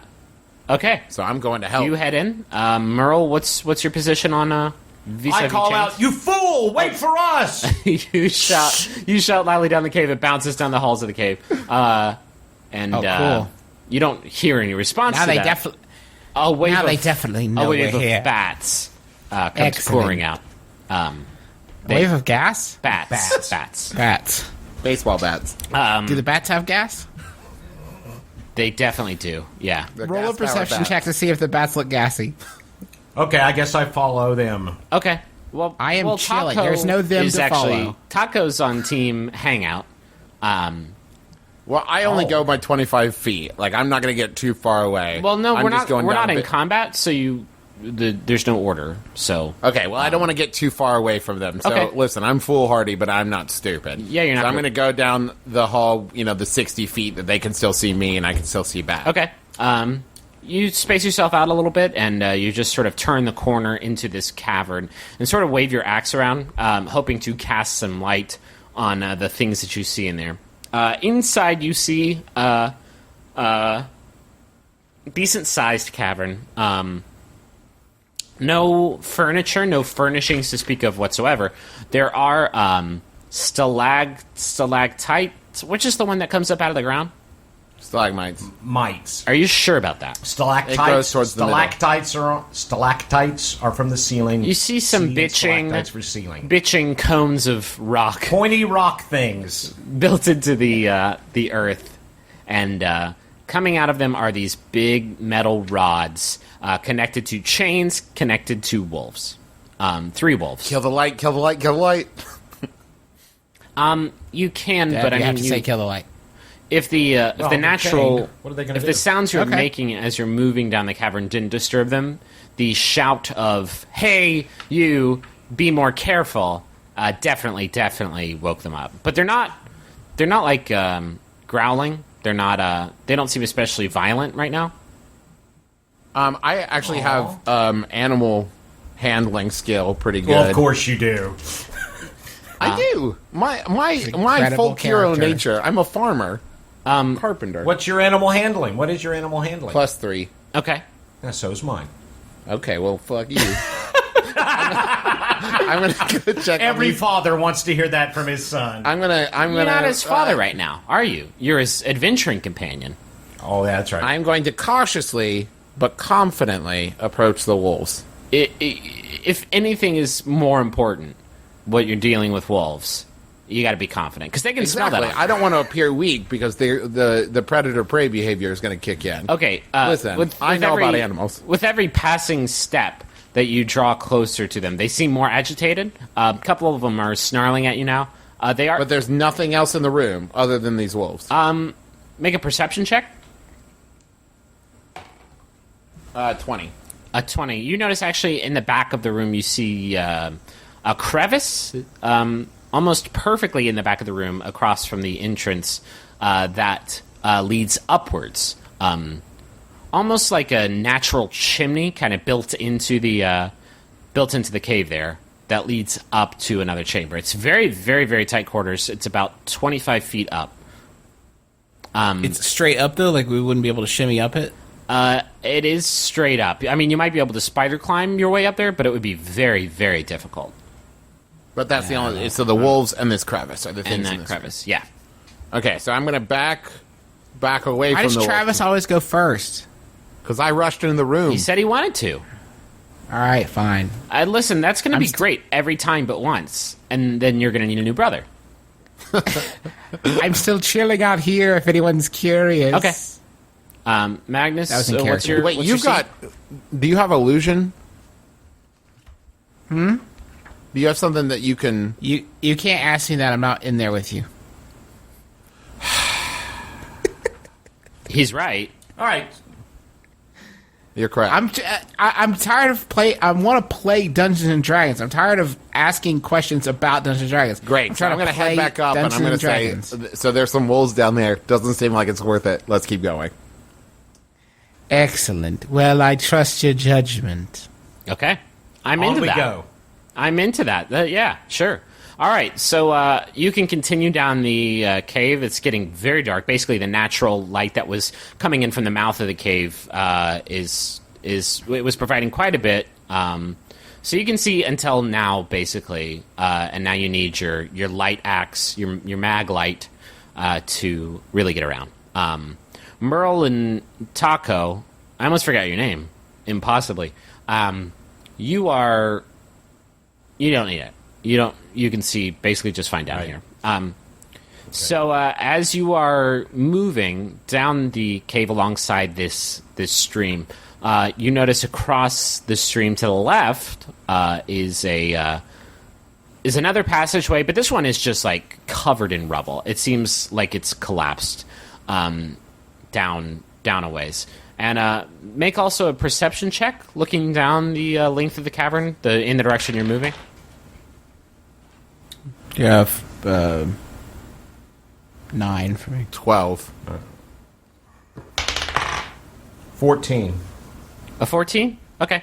Merle, you actually see up ahead the outline of a overhead bridge, an overpass that is suspended in the air. It's connected to 2 entrances on the second story level.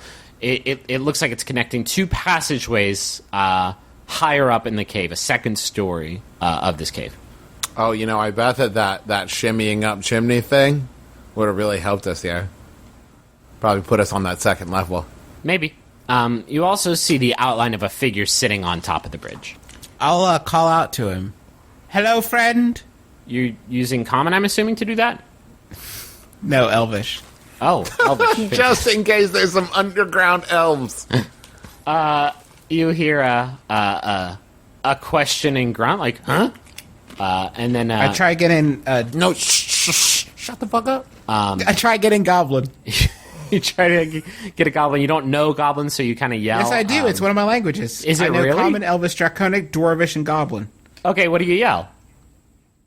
Hello, friend. Who's there? Hail and Wilbet.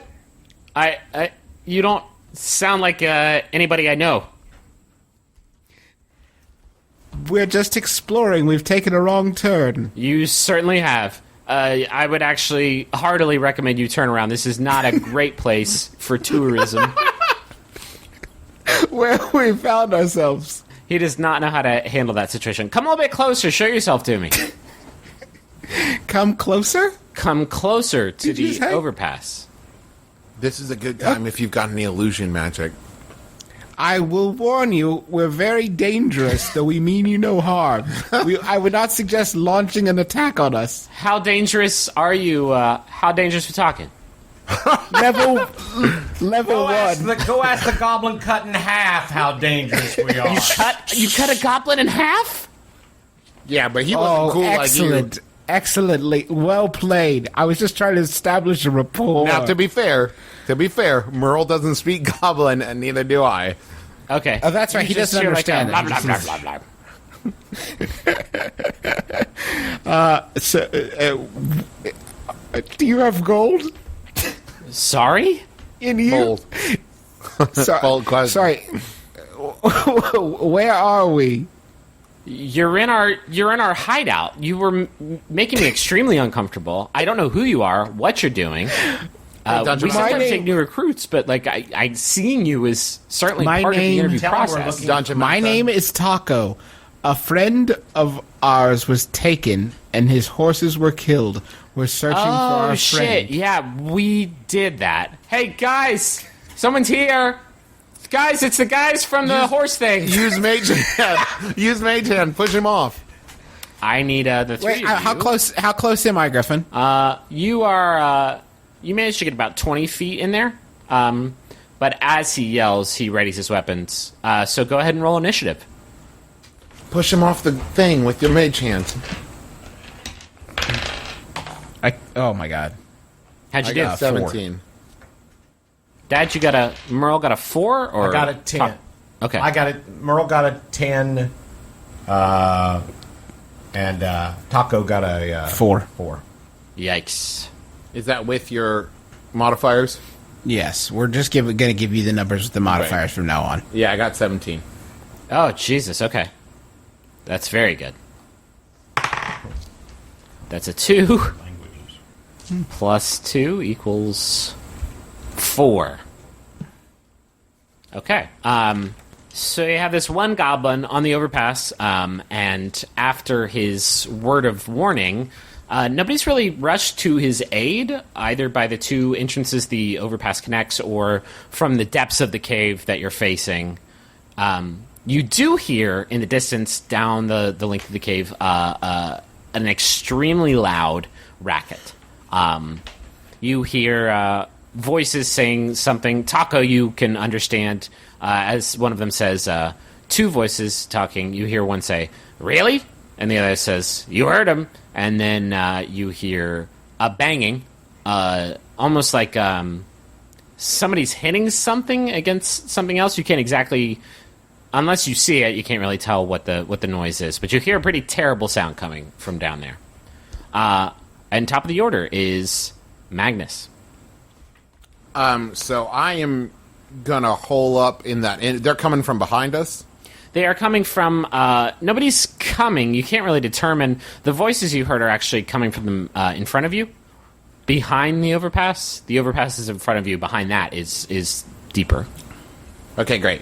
I'm going to post up and move to in front of that overpass, the entrance in the overpass. So I'm going to ready an action. Where are you moving? Underneath the bridge? I'm moving to the opening, wherever it is that the voices are coming from. I want to be ready for whoever's coming. Okay, so you sort of position yourself in front of... You move under the underpass to the other side, waiting for whatever's coming down. Yeah, and I'm going to ready an attack action. For what? If The first person to come down that hallway. You're just going to melee attack him.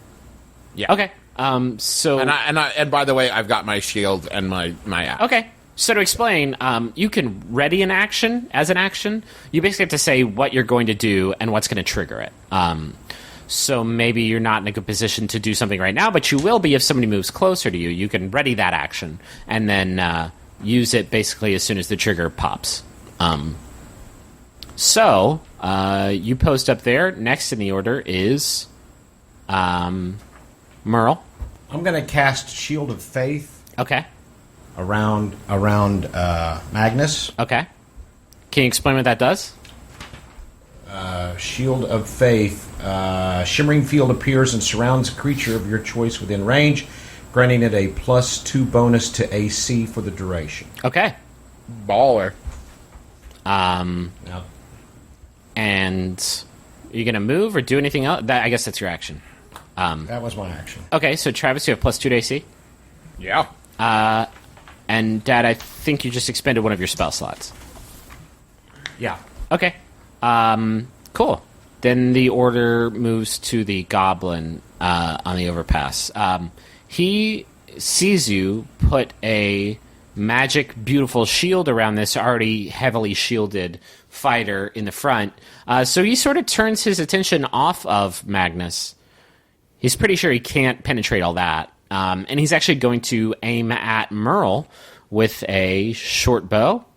And he rolls a 21 versus AC. What's your armor class? 18. 18. So 21 beats your 18, so he hits you. 4. Okay. 4 plus 2, so 6 piercing damage. Okay. And what does that come off of? You are hit. You have 11. You have hit points. Ah, all right. He So had- I'm down to 5. You are down to 5. Okay. Okay. That's it for him. Nobody else really shows up in that round. It's on to Taco. I'm going to cast Ray of Frost on that fool.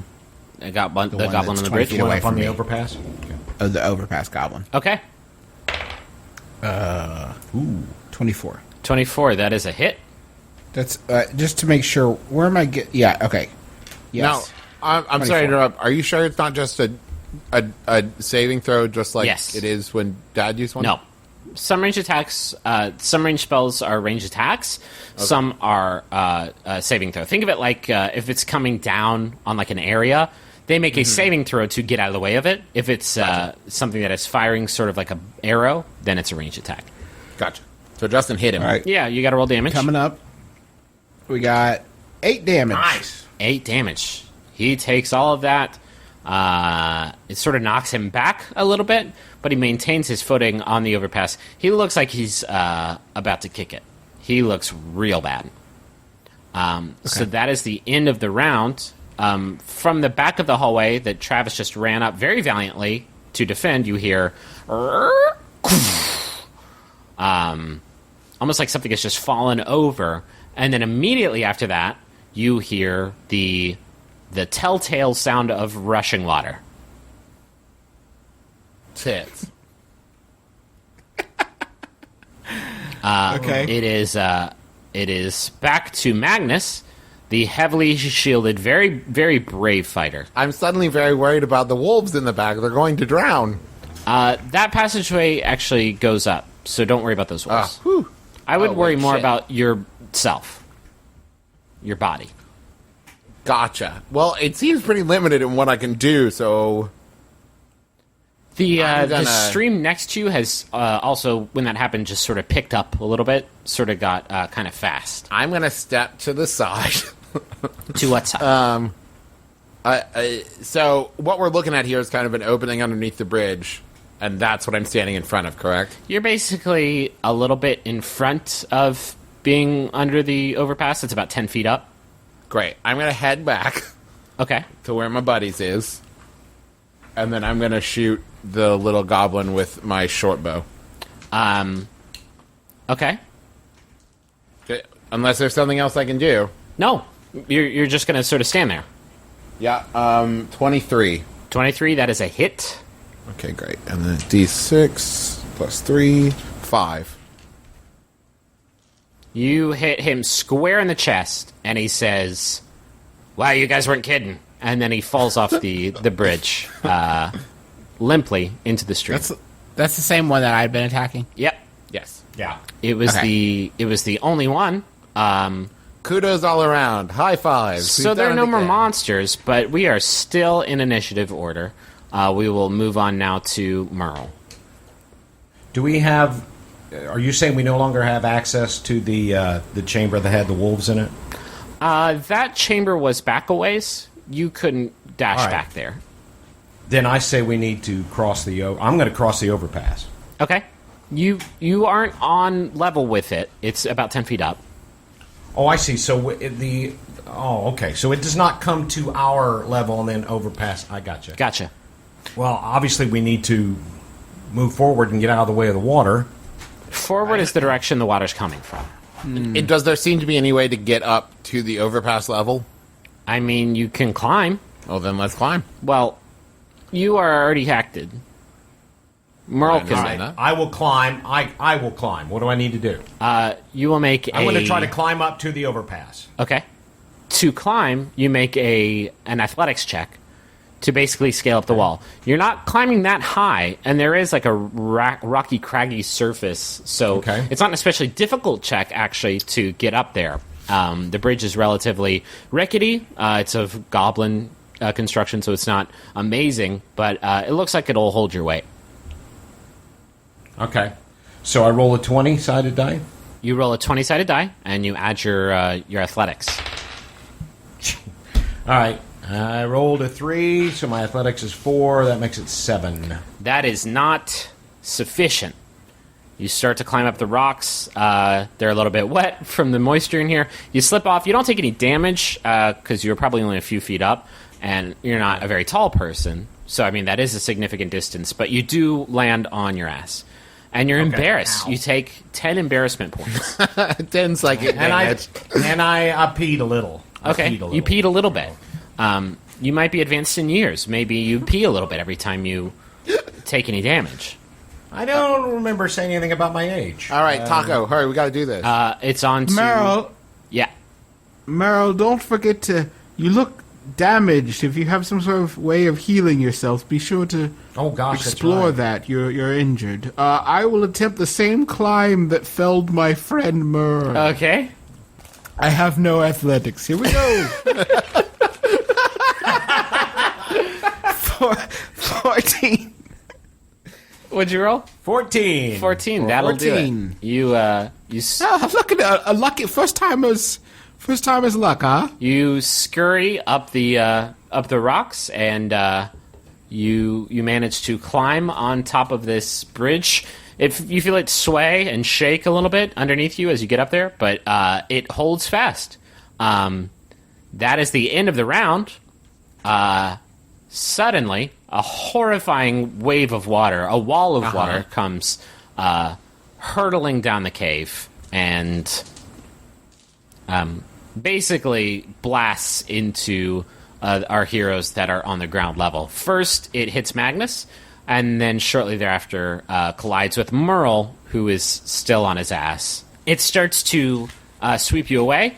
However, you both are sort of close to the craggy cave wall, so you can make a dexterity saving throw to try and not get flushed by this wall of water that's rushing at you. So basically, you're going to roll a d20 and add your dexterity modifier to it, and you want to beat a target that I'm not going to tell you. I got a 13. You got 13 total, Merle? Yep. I got a 16. Okay. So both of you managed to grab onto the wall just as this wave of water hits you and tries to pull you away unsuccessfully. There was a lot of water, though. So you are sort of having to fight against the stream, holding onto these rocks. So I need you both to also make a strength saving throw to make sure that you can hold on to this rock. The whole time, Taco, you're just sort of watching this charade take place from your safe perch. I got a 13. You're not laughing, but you are amused to see how it goes. I got a 13. I got it. I got 7. Both of you get flushed in no. a torrent of water. You weren't really hit by the wave of force that this thing brought with it at first, but you are dragged down the cave back into sort of the first antechamber. Go ahead and take 1d4, both of you. 1d4. As you're sort of pachinkoed around the rocks. Wait, even with my special shield? How do I know? Well, the water wasn't attacking you as much as it was Yeah, I dragging took you and three. raking you against I rocks. I got a 3 3. You got a 3. I got a 3 as well. Okay. So you both take 3 damage. I'm down to 2. And that is the end of I'm combat. fine. Don't worry about me. You okay, Taco? I'm fine. Don't worry about Taco. So But that was the end. that Now was the water end. is You were past. out of combat. That's the end. You actually hear Taco from down the cavern and Goblin. You are primed to hear this Taco. The other two are sort of too far away, and also they don't speak Goblin, so they wouldn't hear it. But you hear, "Did we get him?" Answering Goblin Taco. No. No, yes. Tell him yes. Tell him yes. Sorry, let me try again. Yes. Which one is it? Make up your mind. No, we definitely got them. Oh, thank God. Should we come down there, or is it cool? No. Is it? No, I got. Do their drowned bodies look kind of cool? Tell him it's. Tell him there's water everywhere. It's freezing. I got too horny from the killing, and I'm joking. Oh, Jesus, not again. We're actually going to stay up here. Don't Thanks, come though. in. Don't come in here. It's private. You hear them shuffle off. You hear the sound of footsteps moving away from you. And you think that using your clever ruse, you have scared them off. Yes, ruse.